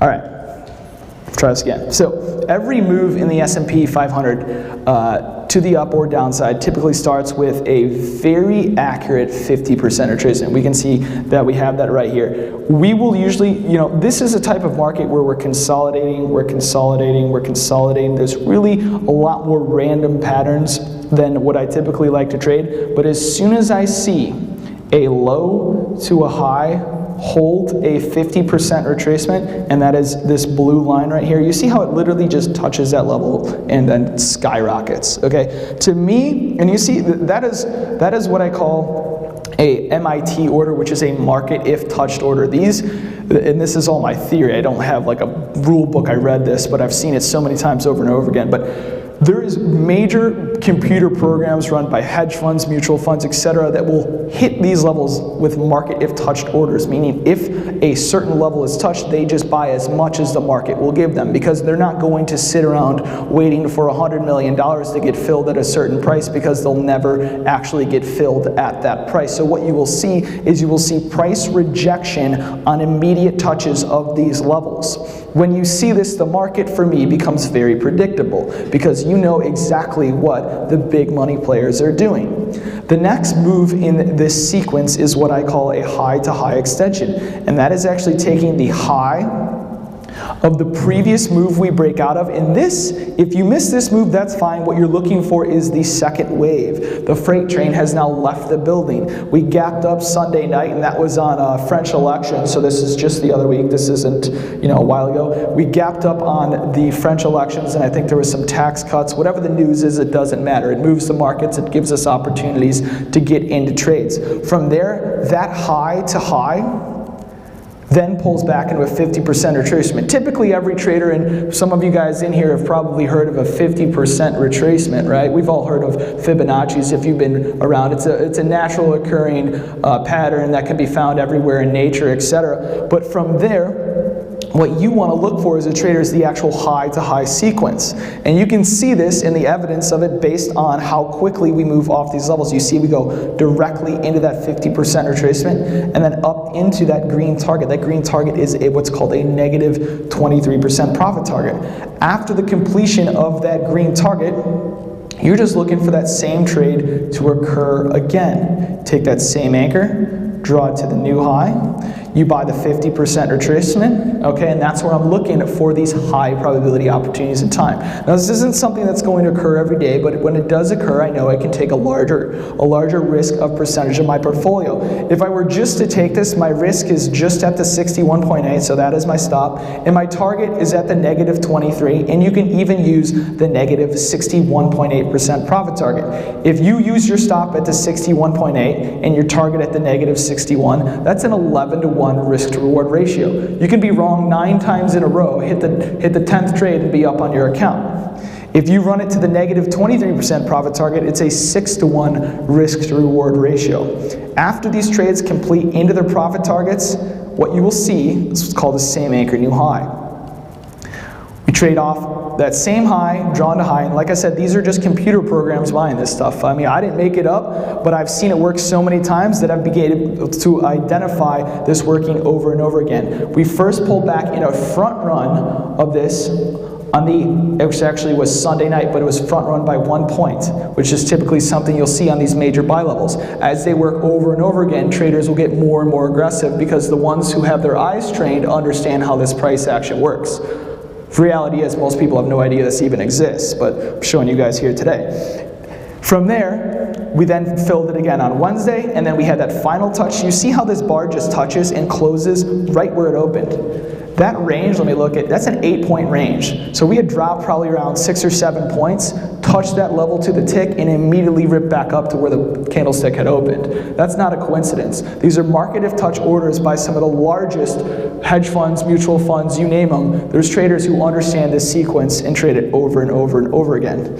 And you guys are now some of those traders. You're not going to be the ones that are moving the market, but we don't need to move the market. We need to ride the coattails of the people who do. We then completed that upside profit target on Sunday. And you can see, once again, to the tick. Same math formula, I haven't changed it. Looks like magic, but it's not, it's just math. And that's really just why it works. So after we completed that negative 23% profit target, what do we look for again? That same anchor, draw it to the new high. And this sequence actually ended up setting up and trading on Thursday. Now the level was a 2381. And like I said, if you want to go, now typically I'm a day trader, so I won't actually go all the way out with my stop, but if you're a swing trader, like I said, you can use this on multiple different time frames. You can put your stop just below the 61, and now the profit targets in the S&P, and you can mark them and wait till they get there, are to the upside here at 24.15. So this 2381 level is what you want to be paying attention to as support in the S&P 500 for the next couple weeks. So that's just a live example I wanted to show you guys. I'll take a couple of questions and then I'll continue on because I have plenty, but go ahead and ask your question.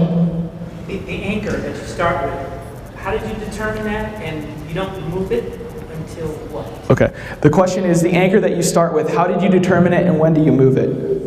So the anchor I start with is actually based on a completion of a previous Fibonacci retracement. So the previous Fibonacci retracement is a halfway back long that you see reacts off its 50% retracement and then moves through its negative 23 profit target. Once it goes through that, then the previous pivot high becomes your anchor. And you continue to draw to highs until it breaks to 61.8. At that point in time, it is considered a failure.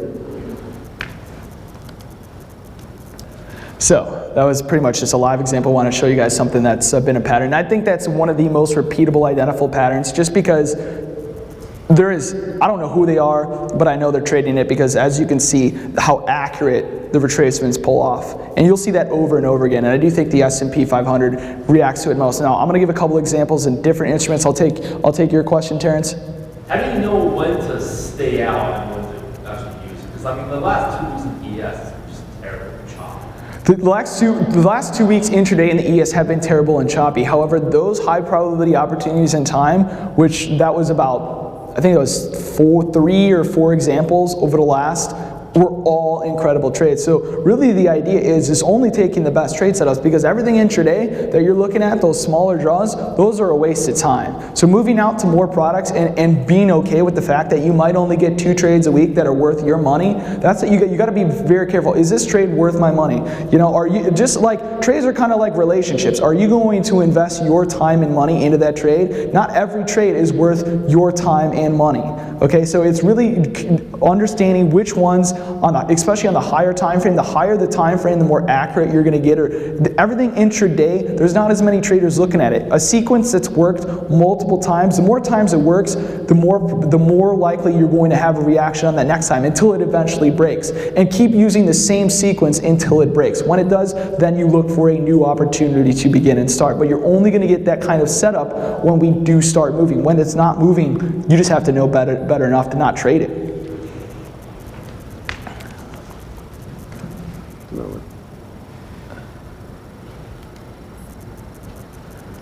So this is actually an example on a smaller time frame when this first set up. So that first example I had showed you guys is here with the risk-reward ratio on that extension. The first example I showed that was the high to high. This is that.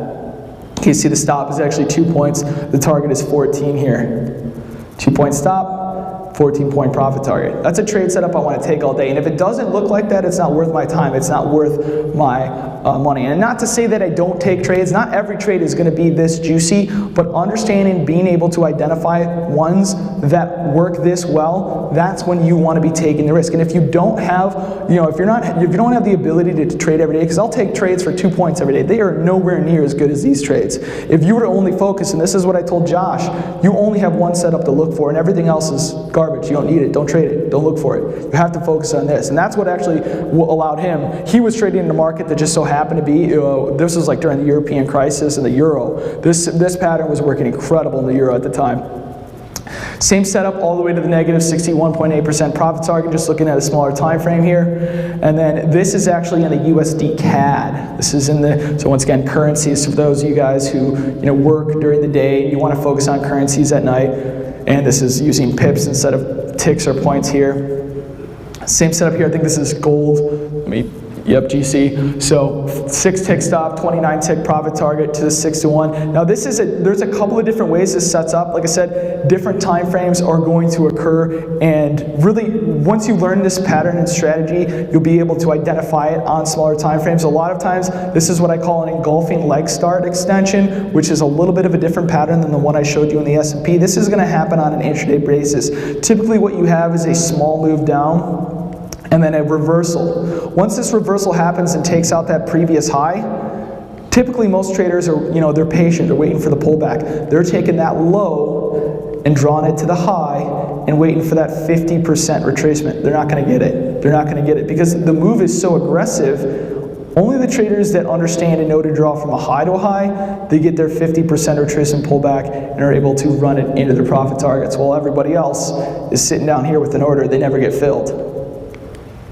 So these are what I call my vacation trades. Go ahead. How do you know when to get out from the trade? Is it 21.3 or 61.8? Question is, how do you know when to get out of the trade? Is it the negative 23 or the negative 61.8? And that's a really good question. Typically, every trade I go in with the idea that I'm getting out of the negative 23% retracement. I actually think that negative 61, that's kind of a greedy trade. If you want to take that trade, there's really only one strategy I use if I do think, because if we go based on the reaction, when this trade works, it works immediately. There's no waiting around. It works and it rips. And so that's when I know. When I see a trade into the negative 23, and I think there's a high chance of it moving to the negative 61, based off the speed of the reaction, there's only one way to do it, and that is trail the previous bar before the negative 23% touch. So you just put your stop below that bar, and we're either going to do two things. We're going to trade on that target and back off, and you're going to get stopped out, or we're going to trade in that target and we're going to keep going. So really all you're doing when you're assuming that negative 61.8% profit target hit is you're instantly moving your stop below that negative 23, and then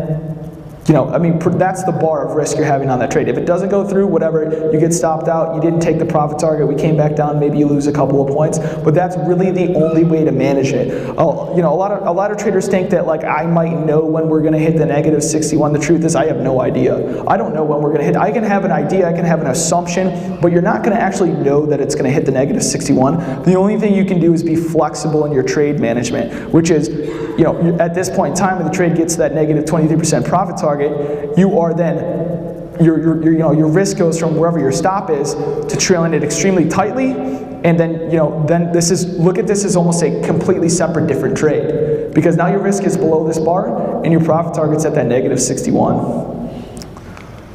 So I like to call these vacation trades. So she asked me actually, you went to Bali, did you trade? Well, the truth is I never traded in Bali. I didn't even bring my computer, I actually backpacked. But with these types of trades, these are going to be the high probability opportunities in time that can grow an account. With the 6-to-1 risk-reward ratio, depending on the product, you can use it as binaries, if completion in the same day, or just straight up other products. But if those are the trades you focus on, those 6-to-1 risk-reward ratios, and those are only the trades you take, which kind of my best advice to new traders is once you learn and can identify this setup, don't look for anything else, okay? When you get more when you have more time at trading, you can spend all day at the desk. Then maybe you're looking for more base hit income trades. But typically speaking, most traders only have a certain amount of time they can dedicate to trading every single day, especially if they work jobs. What should they be looking at? My answer is that setup. So, but the question is, how do you tie that in with binary options, and why are binary options so powerful? Because in order to thrive in this new market, a trader must learn how to strictly limit risk even in the face of volatile market forces. And that is why I absolutely love binary options, because if I identify this trade setup, and say I'm looking at the euro, which happens in the euro and a lot of the currencies all the time, I want to sleep at night. I can't put a futures order out there. I can't put a Forex order out there. If anybody, you guys know what happened with the Swiss franc and the euro, I think it was in 2015, they unpegged their currency, thing dropped 20% in like 5 minutes. Traders' life savings are wiped out in one trade. If I'm not at the desk, I don't want to be taking unlimited risk trade products. I need to be taking products with limited risk, and that's why I use binary options. So this is really the important thing. You have to strictly limit your risk. Like Perry said multiple times, you have to be completely okay and understand that every dollar you invest in that trade can lose, okay? And once you understand that, then you can begin to actually structure the trade to work out in your favor. Now, this trade setup is going to occur much more often in volatile markets, which unfortunately we don't have in the S&P right now. Even though we've had a couple of great setups over the last few weeks, that is specific setup in the S&P. Typically speaking, the S&P is dead right now. We're about to go into the summer months, so looking at other products such as oil, or somebody here, I forgot earlier, said they were specifically an oil trader. This has been an incredible setup here in oil, and I've been using it.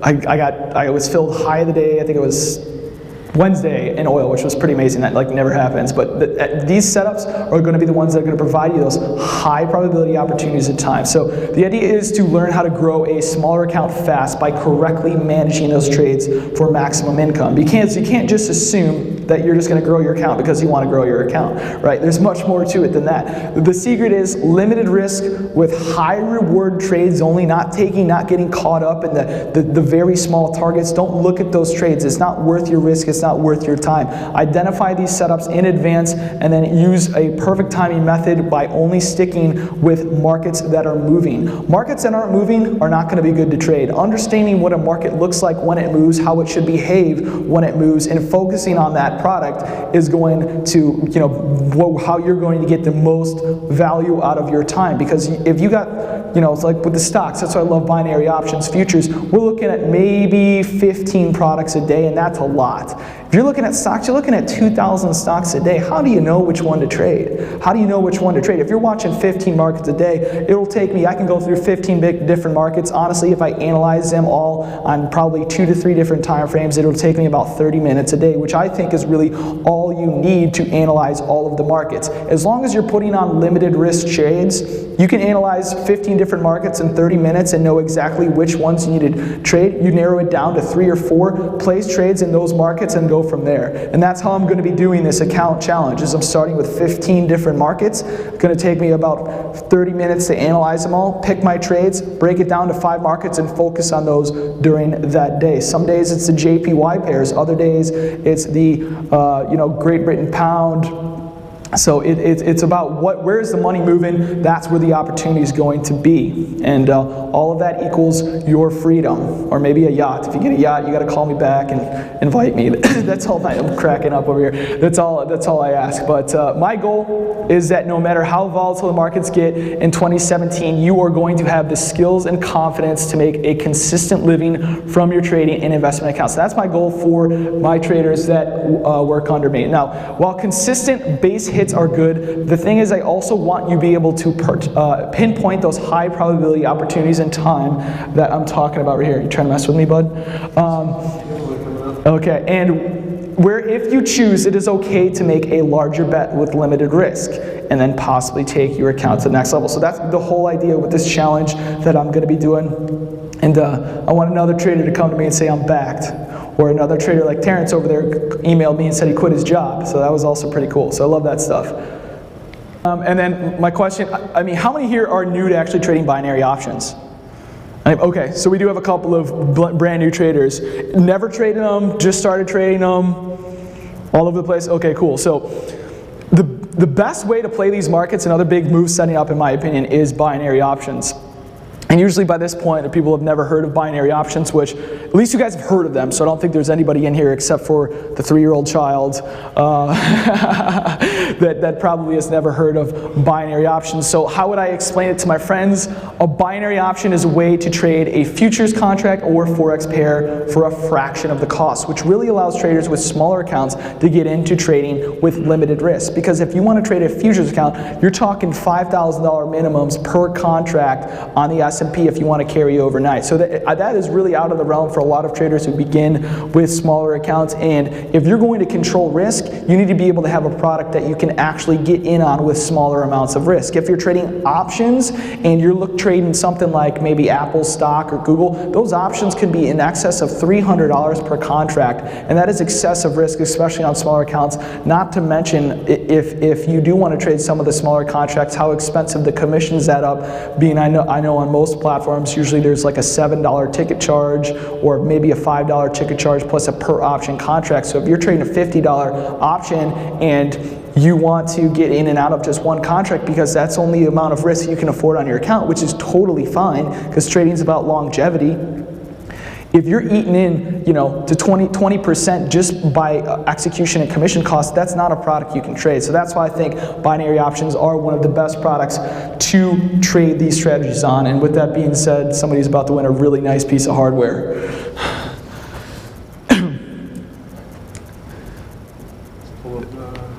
Okay, so we're gonna pause this, and then Chip, you're gonna have to hit the button, otherwise someone's gonna be like, it's rigged, it's rigged, they gave it away to their friend. So we're gonna go to a website, random.org, and I think we're picking a number. How it's gonna work?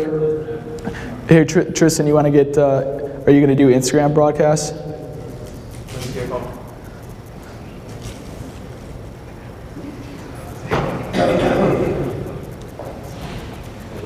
Here, actually use Eric's because... I gotta do Facebook. Okay. But your phone doesn't work? Don't do Snapchat. Because we're not gonna be able to do it all. What's up? Is it too late to apply? If you signed up, you're already in. Yeah, so I think if you signed up, you're already in it. So hopefully you both signed up. I told you to ask for your number. Now I know you didn't give it to me, but all right. So we're going to be giving away randomnumber.org. So did you type in the numbers here? Let's duplicate this on this screen here. Just slide it over on the screen. Okay.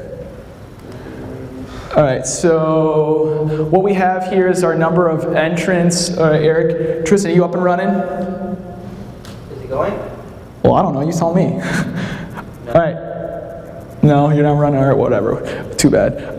So we have I think there's 11,000 entrants, and then so we're gonna run an automated system. It's just gonna pull up a number, and then that number we're gonna match to our email list. You have the email list pulled up over there. Do you have Instagram running? Tristan. No. Where's your phone? Okay, come here.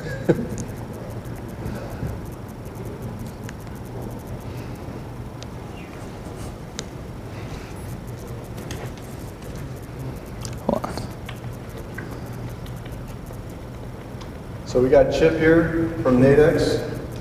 Say hi, Chip. Can I work it? Hello there. You gonna do live? Yeah. Okay. Chip's gonna be pushing the button to give away the computer.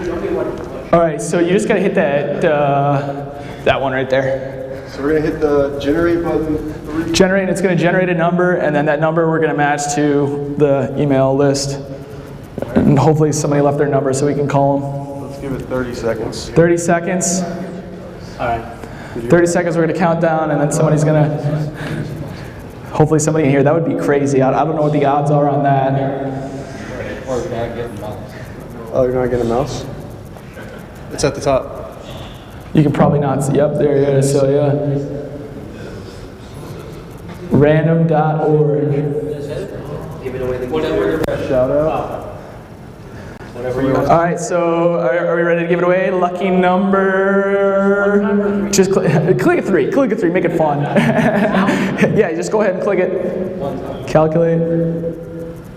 I think your cursor is up a little high. Do it again? No, your cursor. So you got to go to calculate. Down. Right there and there. All right, calculate. All right, 5,682. Can I get a confirmation on that number? 3 times. Oh, wait. Yeah, we're gonna click it 3 times. Click it 2 more. I don't know who that is. It's me. No, I don't know. Well, that was the goal. We gotta click it 3 times. All right, 1 more. Click it. It's the same number, so click it. You want to click it again? Yeah, click it. We're clicking it 3 times. We don't know who any of these people are, but 1 more time. 1 more time. That's a secret code. All right, number 3,393. So let's look up that name, and hopefully they have a number. Like, call them and embarrass them. Is that your whole email list? So we're going to call them now? It's whoever entered. It's not our whole email list. So whoever entered in on this, and not our whole email list entered in on it because they don't open email. So 3393. that's the phone number. No, that's the number. Okay, yeah, 3393? What do they got, a short code? That is going to be John. John who? Well, you gotta show it on the screen. Well, at least show these people. Does he have a number? John Jedge 000. That's who they go by. John Jed 000. Well, John Jed 000. That's what his name is? It says Jedge 000. Judge, okay, Judge 000. And then does he have his phone number? We can't say it out loud, but we can definitely call him. I have his phone number listed. Oh my God. If he messages in, Yeah, I don't know who you are. John Jed 000. I guess we could send him an email.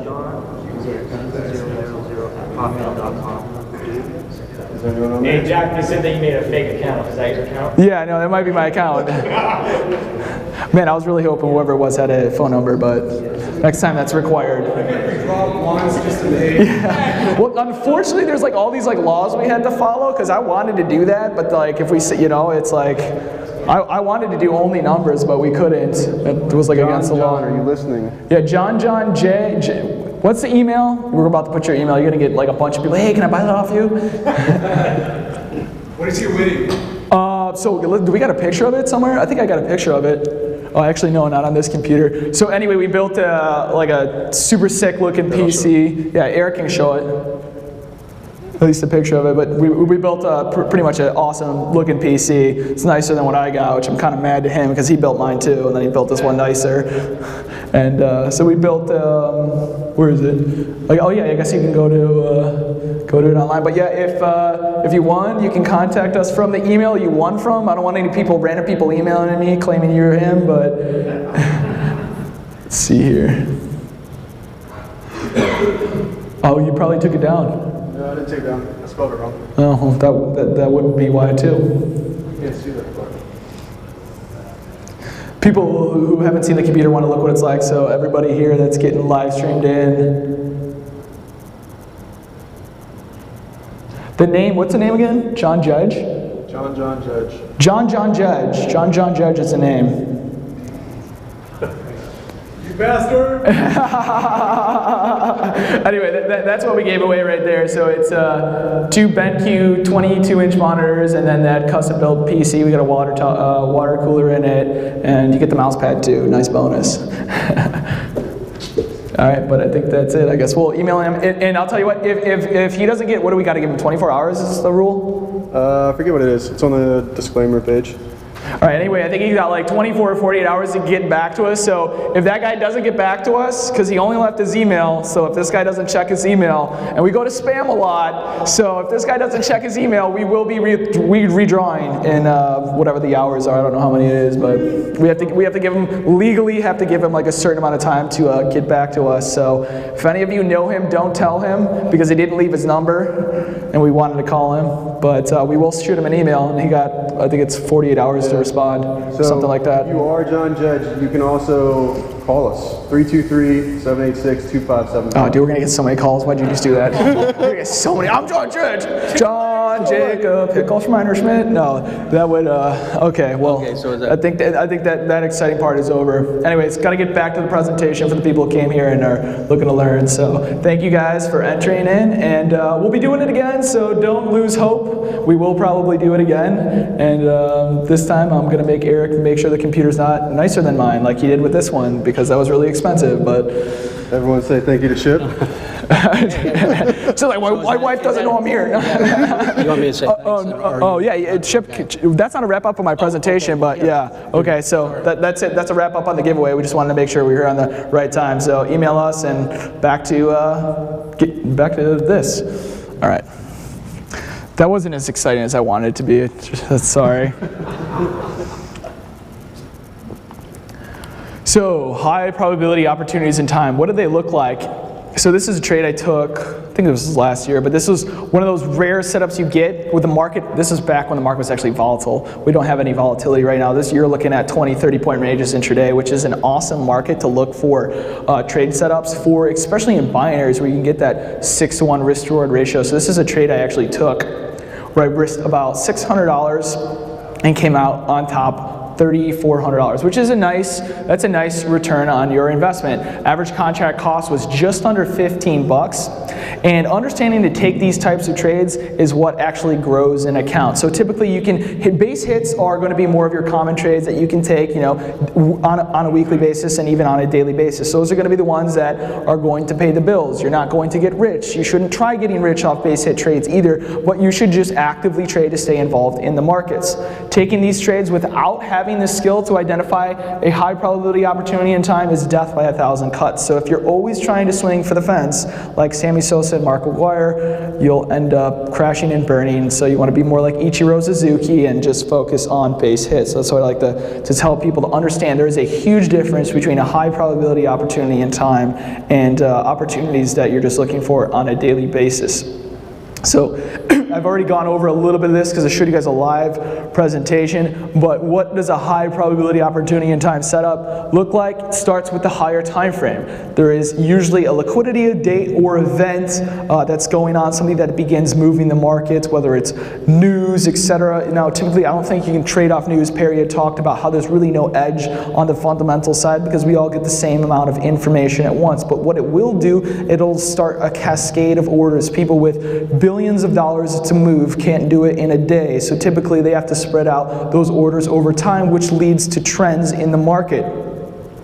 This happens about, I like to say, 1 to 2 times a month per instrument. Occasionally it's more than that. In the S&P we've had about one or two times a week that this has been setting up, and I watch about 15 different instruments on any given day. So between all of that, that means high probability opportunities in time are happening as often as 2 to 3 times per week. So this was my trade plan actually on that 2381 level, focusing on ES longs. The 2381 will be the best level all day. We traded in that. Knowing these levels in advance and being confident in them is key, because a lot of traders, they don't really know what they want to do before the market opens. The market opens and they just think that they're going to start seeing price bars and they're going to chase the first good looking price bar in one direction or the other. Well, chasing, especially in the ES, if you see a move in one direction, if you immediately follow that move without a setup or a pullback, etc., you usually get spanked like anybody who sold. It's like you see this move down and you think, oh man, we're going much lower,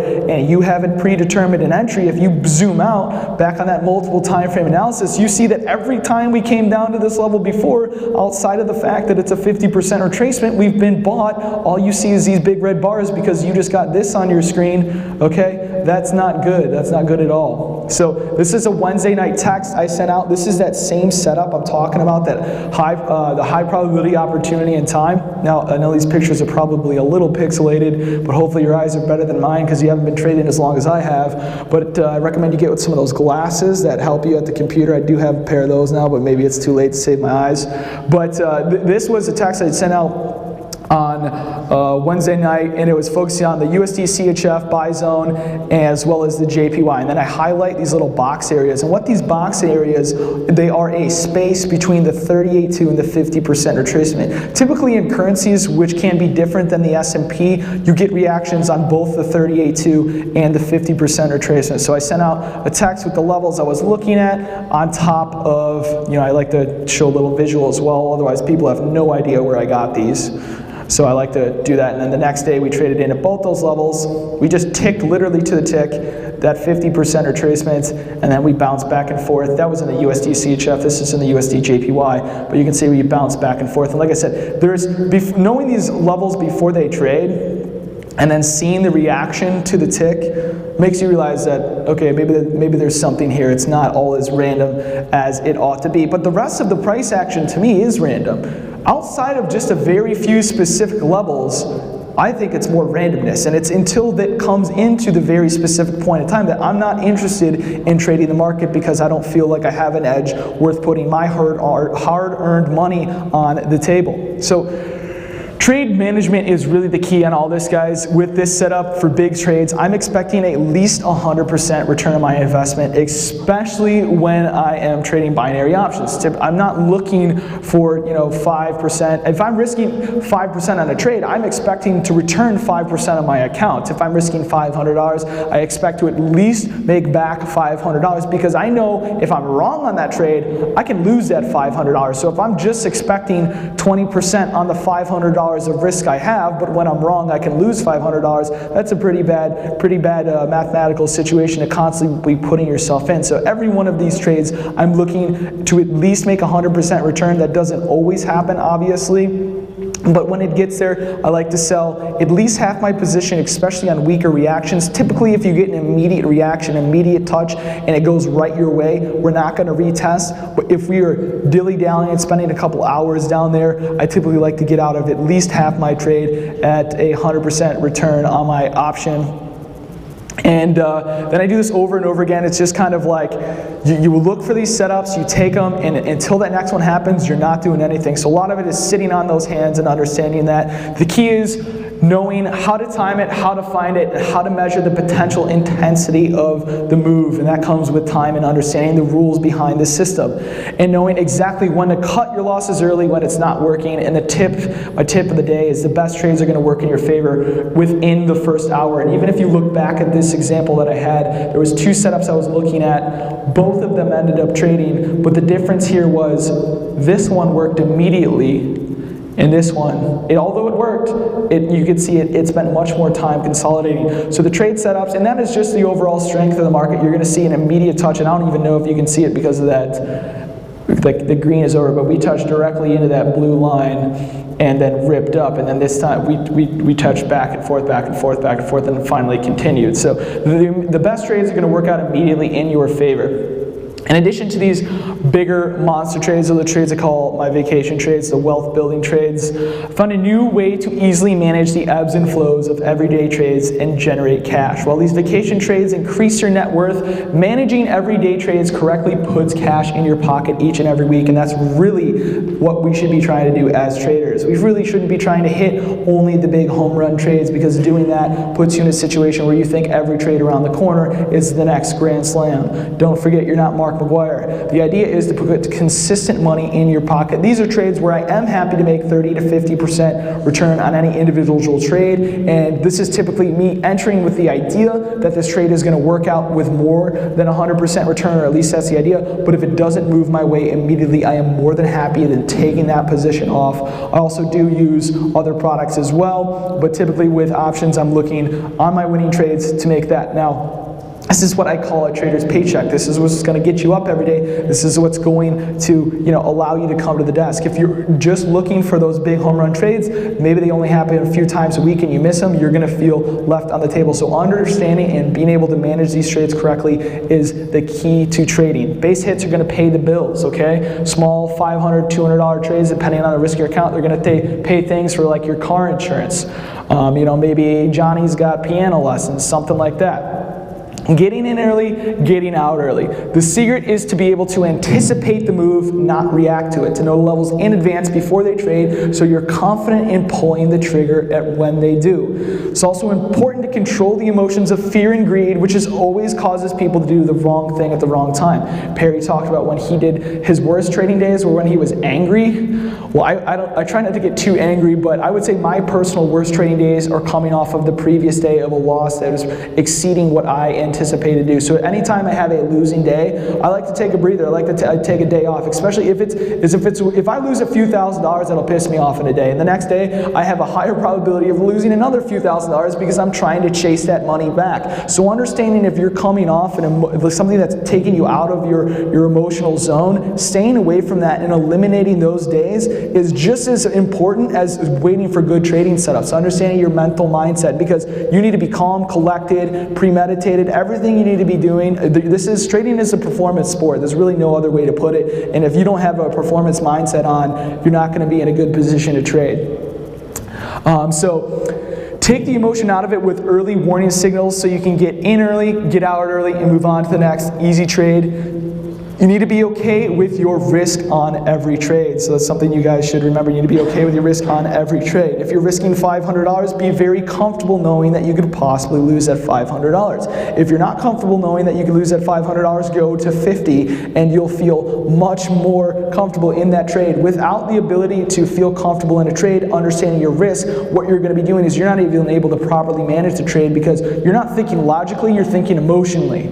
And whether it's relationships or trading, thinking emotion with no logic is just going to lead to a disaster. Good news for traders. Now, wouldn't you agree that this is a perfect strategy for newer traders who grow small accounts quickly? Learn how to trade these precise setups because they happen each and every day. Now, I don't like risk. In fact, I try to get myself out of very risky positions as much as possible. Trading is inherently risky, but putting yourself in situations where you're accepting more risk than you would ever want is not a good idea. So with binary options, there is no naked selling with unlimited risk, no random assignment of stocks like traditional options. For those of you guys who trade traditional options, I've been both randomly assigned and had positions go against me that I didn't get stopped out on with products like futures or even currencies where your losses are actually more than you ever anticipated when you entered the trade. The thing about binary options is they have a strictly limited amount of risk that you can control on entry. When I take a futures contract position, even though I love futures, if I don't get taken out of my trade where I'm supposed to, my $200 stop loss can turn into a $2,000 stop loss. In fact, I like to tell, this story is somewhat inappropriate, but I was in Las Vegas, it was about 7 in the morning, and I decided to call my broker and tell him that I wanted to go long 4 ES contracts without a stop. Well, that was a horrible idea. I woke up to about $3,000 loss 4 hours later. But the thing is with futures that's different than binary options is there's technically unlimited risk. If that would have kept going, my losses would have continued to go to the downside. With a product like binary options, you're never susceptible to unlimited risk as the trade continues to move against you, which I think is a huge emotional advantage, especially for when traders first begin operating, because that's one of the harder things to overcome. The bonus thing is you don't really need to know anything about binary options to understand this strategy. The approach is really that simple. At the end of the day, I'm a trader, and for now I don't mind sharing what I'm doing, and at some point I will stop sharing. Why? Because my life would then actually be way easier. So with this $10,000 account challenge I'm going to be doing, I am going to be sharing everything I'm doing. It's going to be putting a lot of pressure on myself, and I'm actually really excited to do that. Now, I'm not a perfect teacher, and I really don't like selling stuff, but I'm very passionate about what I do, and I do love trading. I love people. I love connecting with people. Anyone who gets a trading bug, I've known Hayden here for, gosh, he comes in my trader room. He's probably one of the few guys that does my personal sell, but I love connecting with people all across the world and trading, and it's really cool to put some faces to the names of people I've worked with here in the past. But if you're interested, starting May 16th, I am going to be taking on a small group of students to mentor under me while I teach the art and science of identifying a high probability opportunity in time. I'm going to be starting with that $10,000 account, and I'm only going to be taking high probability opportunity in time, risking 2 to 5% per trade. Now, I can only have a select group of traders follow me because I am actually going to be sharing every trade as I do them in advance, and if I do share every trade with everyone, I'm not going to get filled. Nadex does have lower liquidity than any futures product, typically speaking. Mostly the intraday binaries you could fill up to about $10,000, which is plenty of money, but I have a select small group of students that I'm going to allow to follow me through every one of the trades for this challenge, and this is going to be our boot camp training program. The trades are going to be placed in advance and will be easy to duplicate, but never forget that trading involves risk and profits are never guaranteed. But if you're serious, you know, trial and error is the most expensive because it wastes both time and money. I did plenty of this myself when I first started learning trade. In fact, I did nothing but lose money for quite a while before I decided that I probably needed to follow under somebody who knew what they were doing. Put the benefit of more than 30 years of combined experience in your hand. In this boot camp, we are going to be having Perry, myself, and Eric, Perry's the majority of that 30 years, teaching this program. So, remember that you can do this. In an email I'll read from one of my students, Andre, and then actually Terrence in the back wrote this one, and it's funny to meet him, but he wrote, people probably think we make up these emails. We don't. But in 2016, I was a student in your February boot camp. This course taught me everything I needed to know about trading, and after practicing demo for a year, that's a lot of bravery there. Most people won't stick out that discipline. I was able to quit my job last month. Being your student has allowed me to become a full-time trader. I'm really glad I took the course. Thank you guys for sharing everything, and happy to meet you, Terrence. So cool, thanks for that email. Anyways, and don't worry if you aren't sure what it initially takes to trade, guys. I'm going to be texting out everything I do during this boot camp challenge, then reviewing the trade in a video so you understand exactly what it is that I see. I'm going to teach you to fish so you can eat for your life. So we're going to be sending out texts for those of you guys who have jobs, etc. And then, you know, hopefully you're able to see exactly it is what we're doing during this challenge. With the right tools, mobile applications, you can pretty much trade from anywhere, anytime. I know you had a question earlier, you know, don't you trade off your phone? Well, typically I don't trade off my phone because I like to do my analysis at the desk. Although you can place trades off your phone, I think it's pretty hard to do analysis on your phone. So as long as you know the analysis, you can place the trades, or if you have a level that predetermined, then it's easy. But if you're just doing analysis on your phone, that's probably not a good idea. If you're placing orders on your phone based on predetermined analysis, that's fine. You can do this, like I said, on your phone, in the coffee shop, or in the bathroom of your office, or, you know, when I first started trading, from in between pizza deliveries. But typically I was trading mostly at night, European sessions, Aussie dollar, markets like that. And you don't really need to sit at your desk at all. I want to make this as easy as possible for newer traders. So if you're interested in this, you can type the link in your browser or ask us questions at the end of this presentation, but it's majorleaguetrading.com/mentor. And this is going to be a year-long course that's going to start. I know a couple of you have actually already signed up for this, so I'm excited to work with those who are already in that. But guys, trading isn't a group love fest, it's a competition. Other traders, market makers, have one goal and one goal only, and that is to take money from you, and that is the reality of trading.